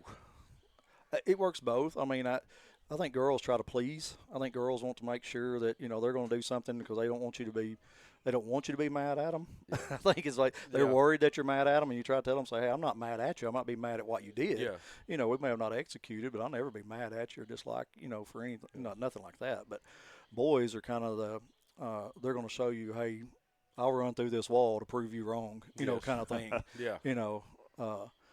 Maybe, you get on to them for maybe not sliding or something like that. Well, they'll go slide at all three bases, bases, just to show you. Yeah, just to be a smart. Like they're trying to be a smart. I'll show you I can slide. I will say this. You first coming over to softball, Madison, that girl of mine was just coming in there, and she struggled with it a little bit. I mean, with you, but I'd coached her hard over the years, and you knew that. So I mean, you coached her the same way. I felt like when they was. You had a few girls quit that me and you discussed. I ain't gonna say no names. That why?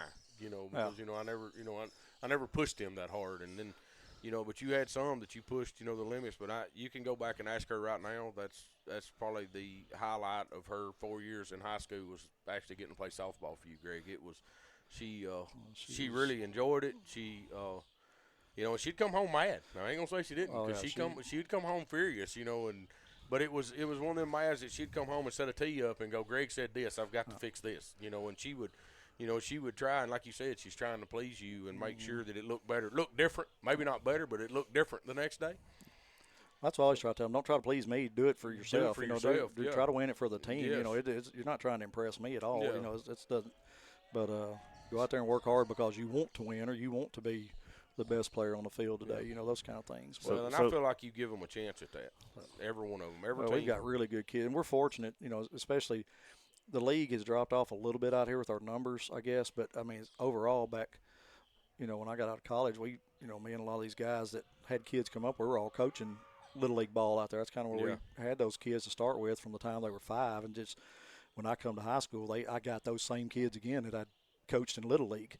Yeah. And so – that really worked out that I had a lot of those kids when they were 8, 9, 10 years old. And then when I got to high school, I got them again, middle school and high school, fortunately. So I had them for 8 or 9 years. And then with softball, it was kind of the same way where my daughters started playing 6, 7, 8-year-old ball. I coached them all the way through till they were. So a lot of those, the boys and girls both worked out for me that I had them, probably 10 years through that time. Ball's going to be fighting in center field. Had great parents along the way that really pushed their kids. And it was like, hey, if you're not going to coach my kid hard, I just assume I'm not, we want them to be pushed hard. So Summertown's been, and everywhere you go, they say that. They say, man, y'all have kids that play hard and they're aggressive. And, and that's just contribution to the parents coaching them hard and just. Do you miss being able to pull up the 8th graders? Yes, definitely. There's probably a 1 or 2 that you could have used this year. Well, I mean, I like to let them play through April or, the first part of April. I thought we had a lot of success over the years, and not necessarily for them to come up and start, but them to get playing time with the high school, practices and things like that. Nice play. Yeah. Well, I see Jackson Bennett and Case and Blackwood, I think, are better today because they were called up. They were the last group to get to do that. Well, no, I guess last year's group was the last to get to do it. But, I mean, they're better now because they got to come up from middle school and play those last few weeks. And they helped us a lot the 8th grade year. Well, the 2018 team that we won with the girls, Katie Gallagher was 8th grade catcher. And then we had Kaylee and Jenna and Haley, 3 freshman starters. And Ansel was a sophomore. I mean, we were, you tell me now, man, we got to carry some 8th and 9th graders to go win a state. I never really thought about it because like I said, we coached those kids so long. Ooh, short hop. Yeah, ball short hop right there. Taking a few steps. Looked like he was going to stay up, didn't he? Yeah, I actually thought he was going. I think he felt like he was fixing to catch it. Looked like it. And it just dove on him. But yeah, I like, and it's real. The middle school tournament that they go to now is I don't know the right word to say about it's. You don't know. Teams can kind of choose whether they want to go play in it or not, and it's kind of unorganized, I guess. Yeah. I'll just say more unorganized than what I'd like it to be. I'm like things to know what we're doing. What's going on? 6 months from now, I want to know what I'm doing on Monday. Whatever, and it's not like that with that league. Remember, Greg was in a scenario 3 years ago where his middle school team he was coaching back then was in this their state championship, and this high school team was here in the sub-state. Is that right? Yeah. We had to play on a Friday, and so I had Aniston helping me a little bit. And so she had just happened to finish her college game. She was at Columbia State at the time, so they just finished, and I had her, helping me when she could come home. And so her and my wife and a couple of them went to the middle school game and get us through the Friday night game. And we win the sub-state game here and get to go to state, and then went back on Saturday, and we won the state with the middle school. Yeah. I think that was the first middle school first time they'd had the state tournament that year. And then we got in, and then 3 or 4 days later, won the high school state on the same time. So that was pretty nice 5 or 6 days right there. It was for the girls. And of course that day you won the sub-state here. Grant over here in this field through a complete game, perfect game.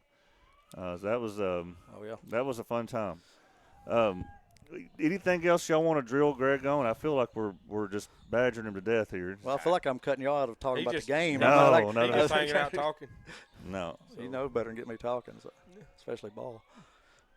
No, this has been a nice surprise. I'm kind of glad y'all didn't play Loretta now, Greg. I'm very glad to have you for sure. It was frustrating because we got to about Lawrenceburg, and then there was only one cell in the whole state where it was raining, and it was right on their field, Yeah. And so, and Kevin Wright for X Sports had just pulled in, and he saw the field. It was standing, water is everywhere, standing water everywhere. So Coach Darwin had called me, and he's like, man, he said, it just come a flood here. He said, we might could wait a minute, but he said there's another one on the way, kind of that thing. And it was kind of frustrating even on the way back. And then we drive back, and wife says, hey, let's stop and get some strawberries for the Amish. Hey, sure, we'll do that. And then we pull up at 2 different places, and they're out. So it was just like one of those evenings, can't get anything done.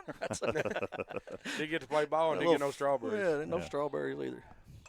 Of course, now, do you have on your resume now that you've got experience as an assistant football coach?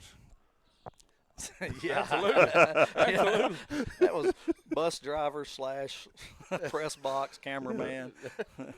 They won't let me talk to the boys, but they don't coach any kid, but go drive the bus and go sit upstairs.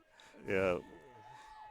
Whenever we put Greg's final accomplishments together, we got to make sure we don't leave out assistant football coach. The year they did that. Oh, well, anything else y'all want to ask Greg?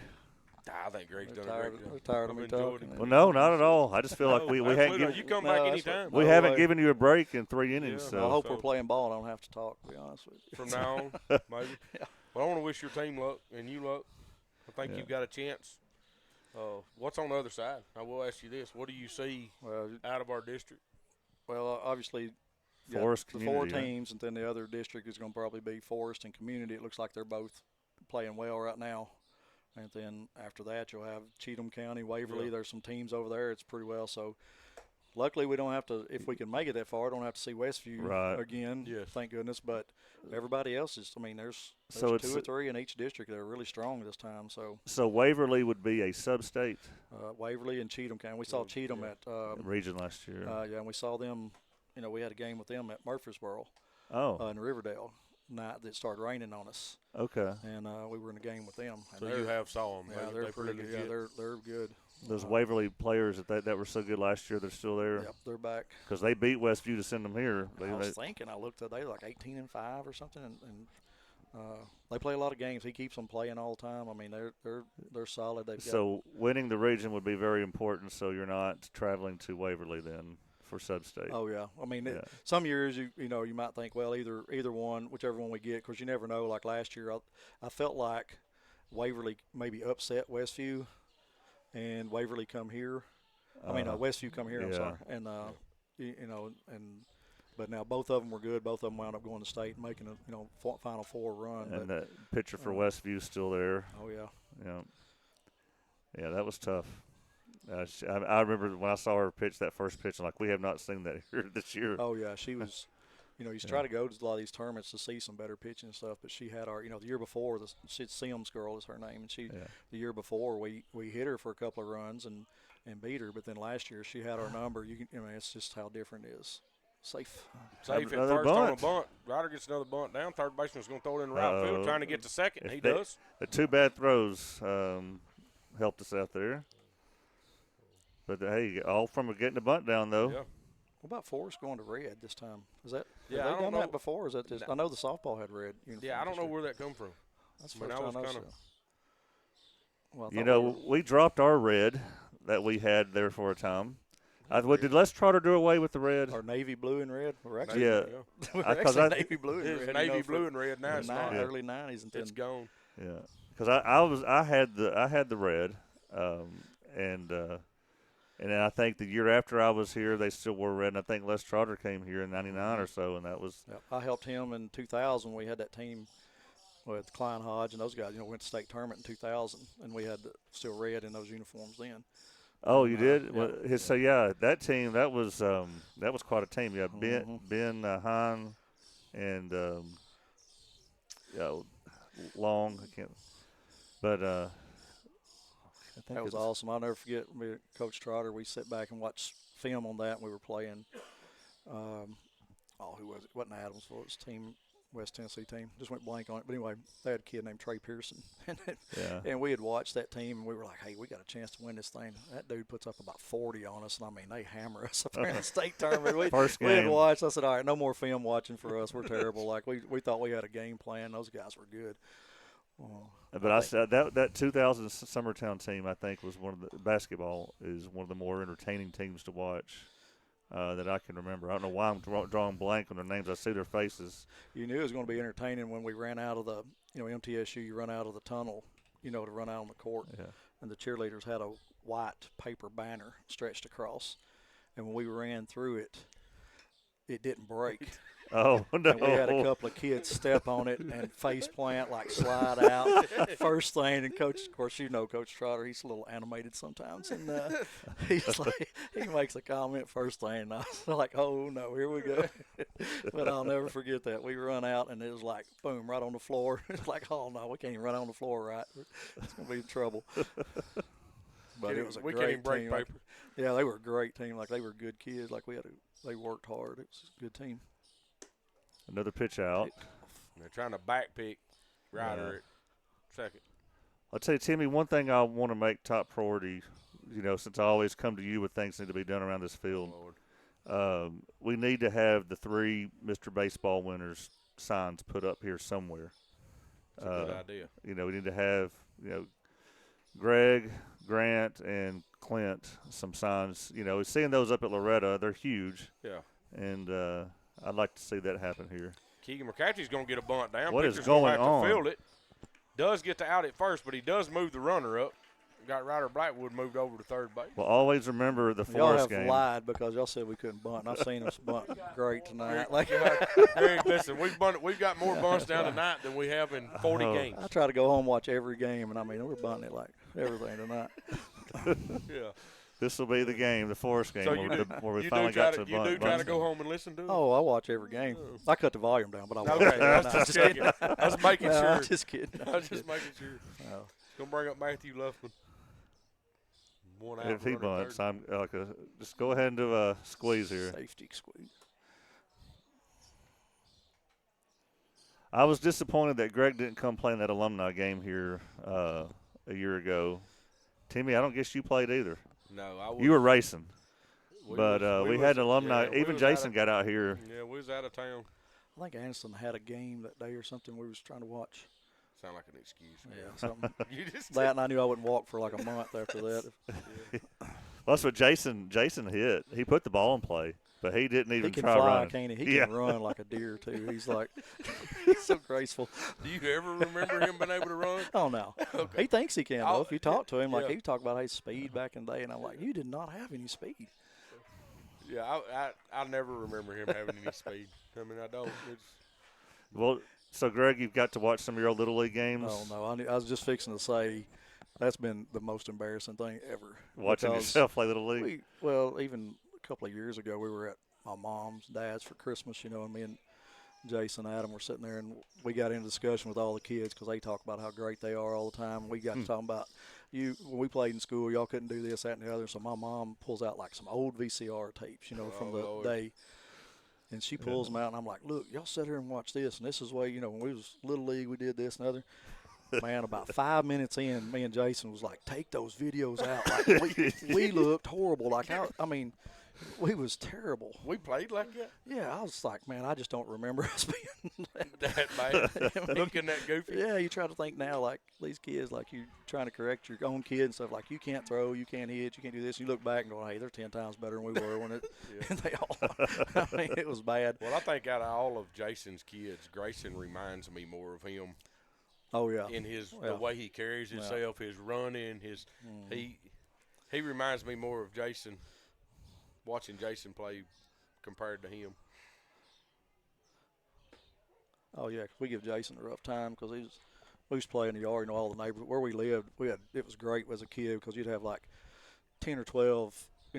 Everybody in our neighborhood was boys about our age, and so they would come up to our house and it'd be wiffle ball and baseball in the mornings, basketball at night or something. We'd walk to the Little League Park and play during time. But I mean, we were always doing something. But still today, Jason has never made a foul. He's never, he made a turnover. He's never did, It's always, he never done nothing. We always laughed about that. You'd be playing, and he'd be like, I didn't foul. Well, I just ain't playing anymore. Yeah, I just ain't playing anymore. Oh, rough time. But it's funny. That ball's going to be hit in the center field pretty well. Center fielder's going back. Got turned. Don't get there. Got turned the wrong way. Grayson's going to get it over his head for a double and get another RBI here today. Good to see. Oh. Yeah, we used to have some battles back in the day with the. Oh yeah. But we used to live at the ball. I mean, we used to stay outside all day. I mean, we was outside over there. Wasn't nobody left you in your house. Over there, which the Baileys lived over there. I stayed over there with Aaron a lot. Jason a lot. But watching these videos, these basketball games, he's sending me.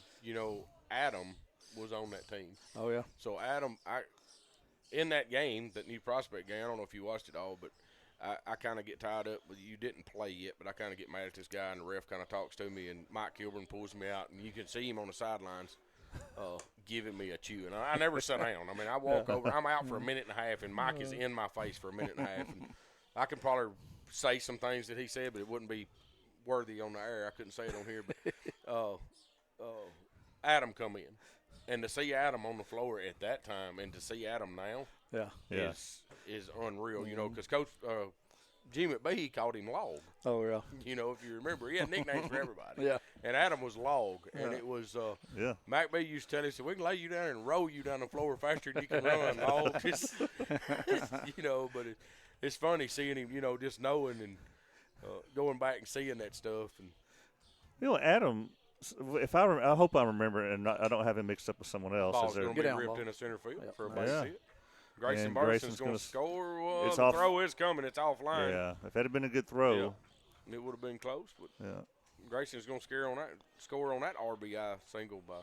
I think what I remember about Adam though, he slimmed down in high school, and but when I remember watching when he ran the bases, he wasn't very speedy. What I remember. Yeah. No, Yeah, I don't think anybody in our family's been blessed with speed. Yeah, I can say sure. you can say what you want to. Greg was the fastest Burleson there was. Was he? Yes. And that's not saying much. That's pretty bad. Skane Kennett's going to step in here with 2 outs and a runner standing at second. We still have the mute buttons ready over there, Joe. Well, he's fixing to walk off right here, watch this. Well, that would be something if Greg called it. Did you say that, Greg? Go ahead and say it, Greg. I won't say it. You say it. We're looking for a 2-run walk-off right here. That would be amazing. Swings through that first pitch for a strike.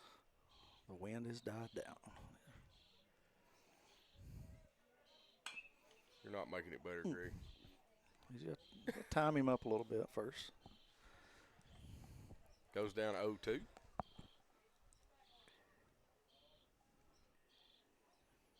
Kane got him one against LCHS. Greg, what'd you think of that game? Man, that was something else, wasn't it? The wind was really blowing out that day, and there was homers galore that day. We used to practice on that field when I was with Babe Ruth. That's where we'd practice a lot.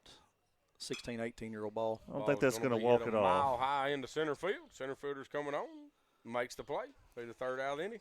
They'll swap them up. That ball always carries at that field. It seemed like we always loved practicing over there because it seemed like it was always I think our senior year we played there, they hit 3 home runs off of us. We are going to have a pitching change, Will. If you want to swap it up, it's going to be Huckabee. Huckabee is all right.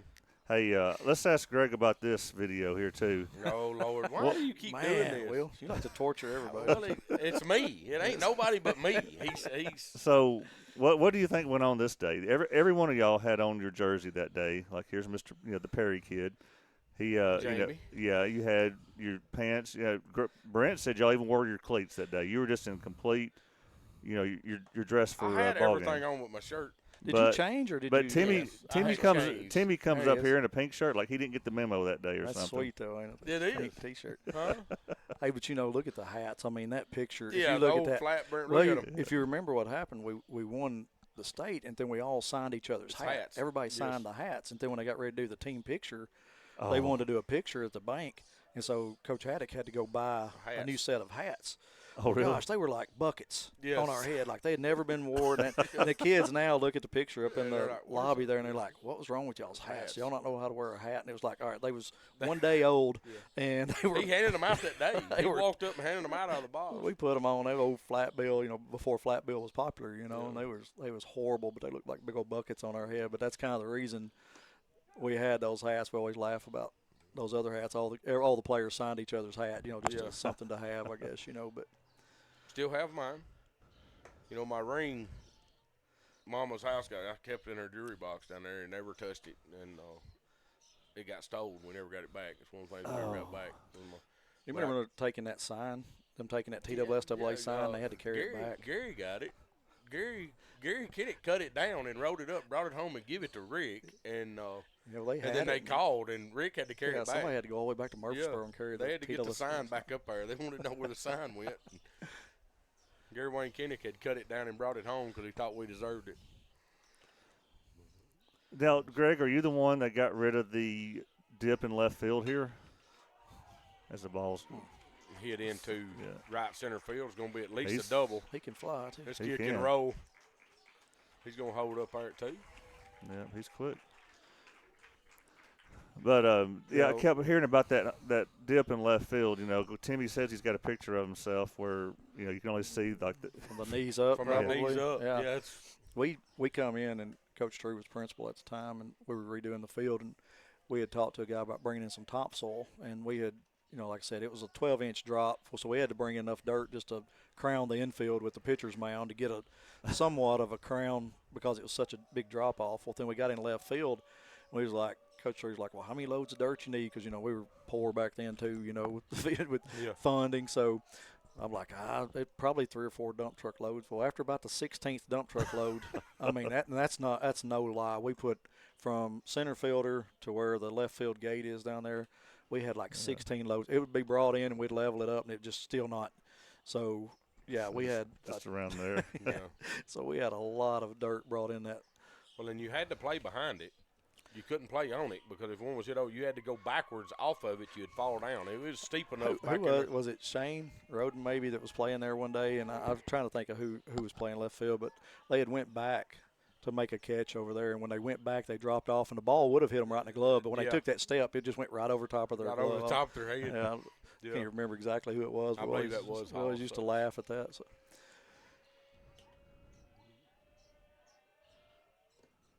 But now it's totally different. I heard Murray County out. I don't know 100% sure, but I heard they're fixing to turf every one of their baseball and softball fields. It just makes me want I reckon it's one field. It's some kind of something they've cashed in and they've got the money, so they're going to start. Every school's going to get a turf field. So like Mount Pleasant's getting football done. What I read online the other day is Mount Pleasant's getting baseball, softball, and football done. I think so. Really? Yep. They're going to get all 3 done. Yep. Yeah. So. But some of your schools, like your Hampshire school and stuff like that, are opting out of the turf and going facilities. So they're building indoor facilities. So they can choose. They get a certain they get pot of money maybe or something and can choose what they want. Which if they're getting all 3 at Mount Pleasant, then that's so whatever they did to come up with that money, I would love for that to happen here. I think they went and got a bond at the bank, I think, or something is what I had heard, but I'm not 100% sure. But you're talking about a baseball field. Just the infield here is, which I've done numbers on it and called and checked. The infield, to turf this infield here is about $280,000. But now, that's what it would cost. This may be a stupid question, Greg, but if given the choice, if money was no issue at all, was the same, do you want a turf field? we played on it last year at Brentwood in that tournament, and my girls hated it. Of course, that was a one-time game now, but we were talking today because we're fixing to start construction on our football fields over behind the elementary school. So I think the next board meeting, I don't want to speak out of turn, but I think they're supposed to at least have the vote to go ahead and be ready to start on that behind elementary school. But great. We were talking about that the other day about the dirt work and the cost of turf compared to sod. And when you sod and bring in your sprinkler system, are you talking about the paint that you have to paint every game, mowing, paying for mowing and all that? It does the condition of the field, having to build a practice field because you don't want to play on your game field. Is the cost of bringing in turf, would that what would the cost of building a practice field? What's the cost of doing all that other work? Whatever the amount is that it's more for turf, I can't imagine it being very long before you would make that up. Right. And that's what we was talking about. Is like, all right, how much paint would you buy? Because I think it's like 11 to 15-year guarantee before you really have to do any maintenance to it is what I was told the other day, because we were having this discussion at lunch, I guess a couple of days ago. And we were looking at some of the cost of it. And I think they had told us that, like Murray County, the dirt work, and again, I may be just gossip, but I was thinking dirt work and turf and everything was like $10 a square foot, where maybe if you already got the dirt work, the turf itself was $5 to $6 a square foot, depending on how you get it striped or how much you put down and stuff like that. So, but we were trying to figure out, okay, how much would you put on a football field, and would it be feasible to, would it be cost effective that over time,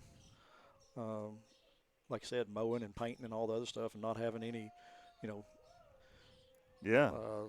maintenance really on it for those number of years, not having to have a separate practice field and things like that. Would it be, for us, using the same field for middle and high school, we're having to paint 2 nights a week and, things like that. So would it be, if it's extra couple of $100,000 or whatever, I don't know what exact number. We didn't get that detail. If it rains all day, and then he's like, but it stops an hour before game time, you can still play? Yeah, you're playing.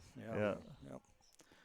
And the only thing that I've heard negative is injuries, like ankles and things like that. Doesn't give like the turf and the dirt. And a lot of people that, just in conversation with some of the college people who's had them a few years now, are starting to kind of come back and say, we love the maintenance side of it, but is the injuries and the true hops and things like that is as good as it is with regular sod and dirt?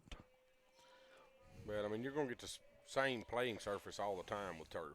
It's, so you don't get that, everybody, I've always been, there's no such thing as a bad hop. No. It's good for somebody. Yeah. If I'm batting and I hit it and it bounces over your head, that's a good hop. That's a good hop for him, so, bro. Yeah, and I tell Kane all the time, he said, "Dude, that thing jumped all over me over at third. That's a bad hop." I said, "No, it's not, son. So knock it down with your eyeball, whatever you got to do." But, it's and you do get that on dirt, which it helps you or hurts you, whatever. To where turf, you don't. I think players play a little more relaxed. And knowing Kane, watching him, the travel ball we've done, and, he's played on a lot of turf. But now he's the same way. Yes, it was. Big strikeout right there. They said load of no outs. We kind of talked our way into letting them load it up. Yeah, a situation here. Yes. So, Greg, if someone showed up tomorrow and said, "Here's so many $1 million. I want a new gym here," where would you put it? Would we be able to buy more land, or we got? Your current campus that we have. Your gym has to be with your school. You can't have a remote gym like you could a remote football field. Your gym would have to be here.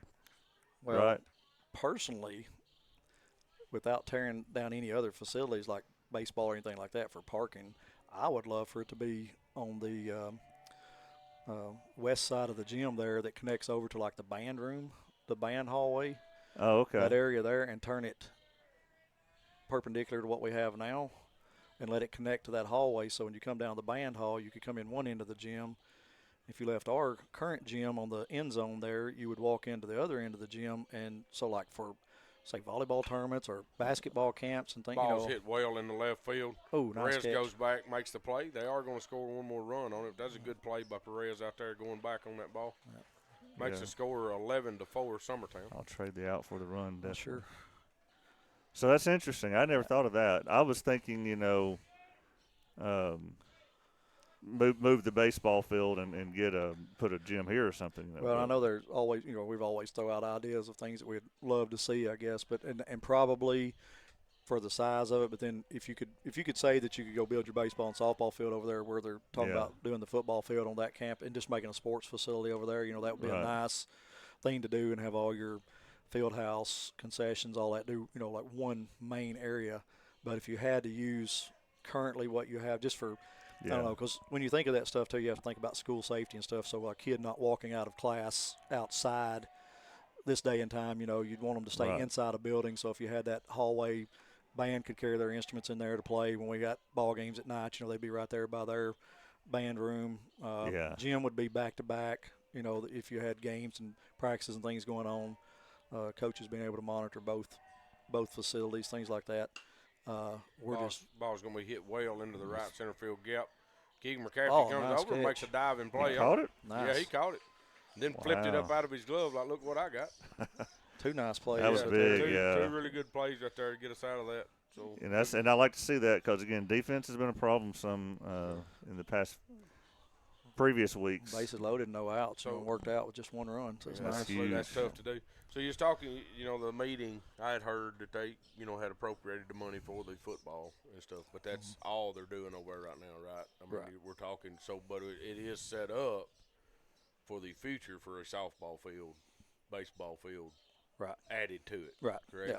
There'll be room there somewhere if the money's ever there for it. I think originally it was set up to do the whole school, entire school with sports facilities over there, and then when they decided not to do that, then probably the most feasible place, I guess, for football would be attached, since we already have that land there, is to go ahead and do that and tie into current electric and water and things that you have. So what do they do with parking over there? I mean, are they going to go ahead and do the parking? I mean, what? You'll enter, the last print I saw was you'll enter by the playground there at the elementary school where the new entrance is there. Won't be coming off Brace Road. Right. And so you'll come in from that area, and the football field's set just right behind that playground. And then it will leave for if you ever needed existing football or baseball, softball, tennis courts, practice fields, anything to go towards Brace Road and just build in steps, I guess, back towards Brace Road. And, hey, you may have one day that you want to build a school, actually, and so that would give you room to go back towards Brace Road or North Brace for that existing. So they're trying to not just build it just right in the middle of the property. So it, to start on one end and work your way back if you need to eventually for growth, because obviously we're growing in this area. It seems like if the housing market picks back up a little bit. Yeah. So, Greg, you don't own the store anymore? We do not. Do you miss it? I love the people out there. I love. I mean, you can obviously tell I like to talk, obviously. So, but I like the social part of it, and we had a good experience with it. But it's very, very time consuming running that. It's not a good experience when you're trying to coach and teach and do all these other things. But all right, so they're getting on to somebody in the. Keegan he's in the hole. He had come out and got on the dugout. They're on to him been out on the field there. Perez is going to come up.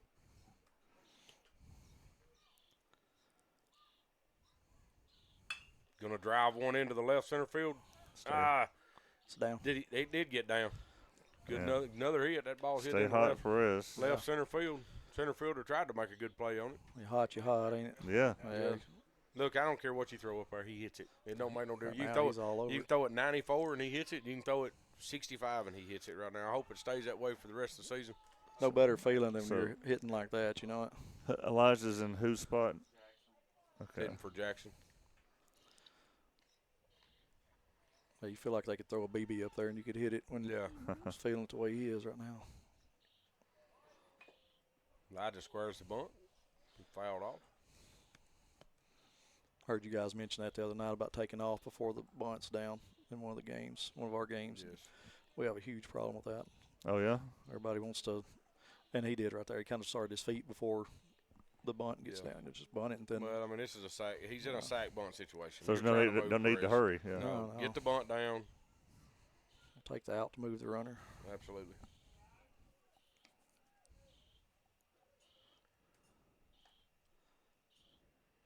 So So your softball team, Greg, I ain't seen the power that you're used to having over the last 3 years.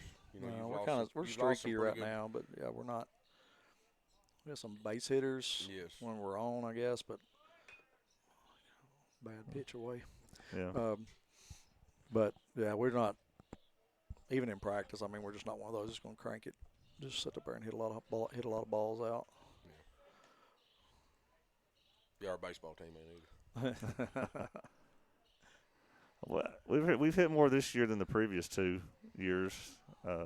Drake Blackwood come up here the other night and spent 30 minutes hitting. He hit more home runs than we've hit all year in 30 minutes. Yeah. In practice. That was just a fun team to watch that year in 21, baseball and softball. Well, that's what we were laughing the other day because ball's going to be grounded over into the 5-6 hole. Shortstop bobbles it, tries to throw him out at first. Now the runner stays at second. Yes. You know how fun it is to try to get up there and hit sometimes. And a few years ago when Maddie and Reagan, Hannah and them were playing, Ray gets up there and Ray was hitting them out there, across the parking lot where softball girls park. She just launched them, And so one day we were practicing and grabbed a bat, and I thought me and her was going to get up there and just home run contest each other. And about the second one, I hit off of one of the kids' cars out there, and I was like, all right, we're done. We're just quit. Whatever. I said, well, she hit some 500 out of here and never hit a car. And I hit she'd hit them in between. They'd bounce between and all that stuff. One bounced right off the top. And I was like, all right, we're done. But those bats, nice hit. Zach Staggs going to hit a laser down the third baseline for a double. He's going to score Perez. He is sending Mason Neal. Be a play. Going to be a play at the plate. He does beat it. Wow. Summertown tacks on 2 more, makes it 13-4. Yeah, the shortstop cut that off, and he took a couple of crow hops. That's a good piece of hitting right there by Zach. Bring up Ryder Blackwood. So I know that player safety would be a concern, but I would love to see, Olivia Woods or even Claire Woods come back and pitch to our guys. These baseball guys? Yes. Oh, make them look stupid. But I know. Is there a way we would put football pads on the pitcher or something and just? You ain't got to worry about her getting hit. I'm telling you. Yeah. I want to see it. I want to stream it. I just think it'd be awesome. But you know how hard that is to try a baseball swing where you swing up, and you've got a ball that's going up at the same time, and you got to cross paths. I mean, you've got 2.5 inches that you've got to get to at the right spot. I used to always try to tell those boys that. I said, you take a 6-foot guy on a 1-foot mound with a 1 foot, his arms with another foot up there. So you got a ball coming from 8 foot high down to 3 foot, and you got the same launch angle. You're going to meet that thing parallel. If you've got a pretty good swing, you've got a great chance of crossing that ball in that path. But when you take a softball pitcher and that person's trying to hit the ball out of the park or trying to take that swing, and that ball's a rise ball, and you got a swing and a ball going in the same motion or both of them swinging up, that's a hard thing to do. I'd still like to see it. Well, I remember, Morgan Long was 12, I guess. We was still out here in Dixie Youth, and, Morgan threw it pretty good. Mm-hmm. She could throw. I decided at practice one day I was going to get in there and just see because the girls couldn't hit it. It was pitiful. And I'm like, look, it can't be that hard. I just want to see what it looks like. So I get in there and I pick a bat up and I walk up there and listen. Morgan throwed about 3 balls by me, and I was standing there like, there's no way. Yeah. I mean, I don't know that I can hit the thing. I mean, it's just. Yeah, I quit catching them after 12U. Yeah, it scared me to death. Well, the ball don't fly right. It don't move right. It's coming from a totally, and a softball swing and a baseball swing are 2 totally different swings. You can't, more your softball is real short, compact, get it to the ball. I was watching a sports science. They used to do sports science shows on ESPN. They was talking about the difference in the baseball and softball and being able to hit it. And it was such an amazing – I never thought it was that much different because they were talking about what we just said, the speed and the movement of the ball and things like that was so hard to do. Well, you take a 70-mile-an-hour softball pitch, it's like looking at like a 105-mile-an-hour baseball. Yeah. I mean, ball's going to be ripped to the first baseman. Get him third. Yeah, all right. Move him up to third with 1 out. Bring him run 90 feet away. Yeah. So, Greg, do you still lose sleep thinking about the COVID season? Oh, gosh, yeah. That was terrible. I mean, what was your life like that month? Well, you kept thinking that actually killed some turkeys that year. I mean, I actually got the turkey hunt. That's the first time I actually got to go turkey hunting. But infield's in. Yeah, they're trying to stop this run from they can't let this one score. But it was very, very different, and we knew we had a pretty good team too. You know, that's what we played 2 games on a weekend tournament that we hosted here and beat a couple of good teams. And it was the first year without the private schools, right? Right. We just come off the runner-up. Was that a runner-up season? Yeah, you just come off that. Well, we had a win and then a runner-up, and then felt like we had a good chance to make a run, especially our first couple of games. And then we really, everybody I think thought this is going to be a couple of week deal. We're going to be out of school 2 weeks or 3 weeks. We'll crank it back up. So everybody kind of, do some work while you're off. Don't sit at home. Get out and do something. And then, man, after 2 or 3 weeks, and they just shut everything down. And we was talking about, it was bad for us, but gosh, it was really bad for Loretto that year. They were in the state championship. Boys and girls. Like they were, their basketball team, I think, was right there were they in the finals or semis? They had won their first game, and then that was it. But their boys really had a good shot that year too. But that was one of those that, man, I guess that was more sickening than really not knowing what you might have, and they knew what they had. So, you feel sorry for anybody who got to that point. Well, our tennis team would have won another one. Well, sure. Yeah. You don't have to wonder about that. Well, it's still it makes me sick to think of all the opportunities lost. That was my oldest daughter. That was her senior season too. I had her and Tori. Had played all those years travel and stuff, and not just because it's her, of course, but just a whole bunch. But you get to that season and you don't really have graduation. You don't really have a ball season, whatever. It just all of a sudden ends. And Keegan's going to hit that ball in, too. It's burnt. He's burnt. That's going to win the ball game right there. Keegan McCafferty hits a ball in the left field for a double. But close on that note, that's kind of one of those things you tell the kids, too. Like don't take anything for granted because that season shut down all of a sudden. And you didn't know when it was going to be over. Just your whole softball career just ended right there. But I like how you put the COVID ball out in the outfield because you kind of – I think that's your way of saying, we probably had it that year. Yeah. We done that a little bit of fun, but man, I appreciate y'all having me up here. I didn't mean to talk through the whole thing. No, that's great. Enjoyed it. We didn't. The viewers didn't drop off for nothing. So didn't nobody go away when Greg got on. But Summertown is going to get Forrest here, 14-4 in the bottom of the 6th inning. So another big win for Summertown baseball. I think that puts us over 500. It does. Yeah, now, we're over 500. We're 13-12 now. So. Keep rolling. We do have a game tomorrow. Has it been canceled? Is that what you told me earlier? There's no game tomorrow. They ain't nobody told me that yet. But we could play the softball team. They're off too. No, we carry these boys over there, and they get beat by that softball team. We'll never play again. I'm telling you. I've seen Greg's pitchers throw, and these boys would be embarrassed. Yeah. Kane and Grayson and look, we did that. We did that in high school. Yeah. We had the baseball team had to hit opposite-handed.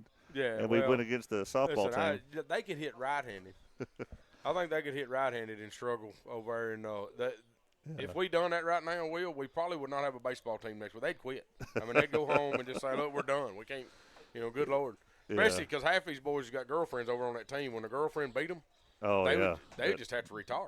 They'd hang their cleats Never up. Play again. They'd go home and stop mopping floors and crap. Yeah. So as of now, we don't play anybody again until Lewis County here on Monday. Yeah. Lewis County, big game for Summertown. It's huge. When is Loretto making up their Mount Pleasant? I'm guessing the same day. So I'm not sure. But it is. I did make a mistake on radio the other night. I said it at softball. I ain't said it on baseball yet. It is not a coin flip.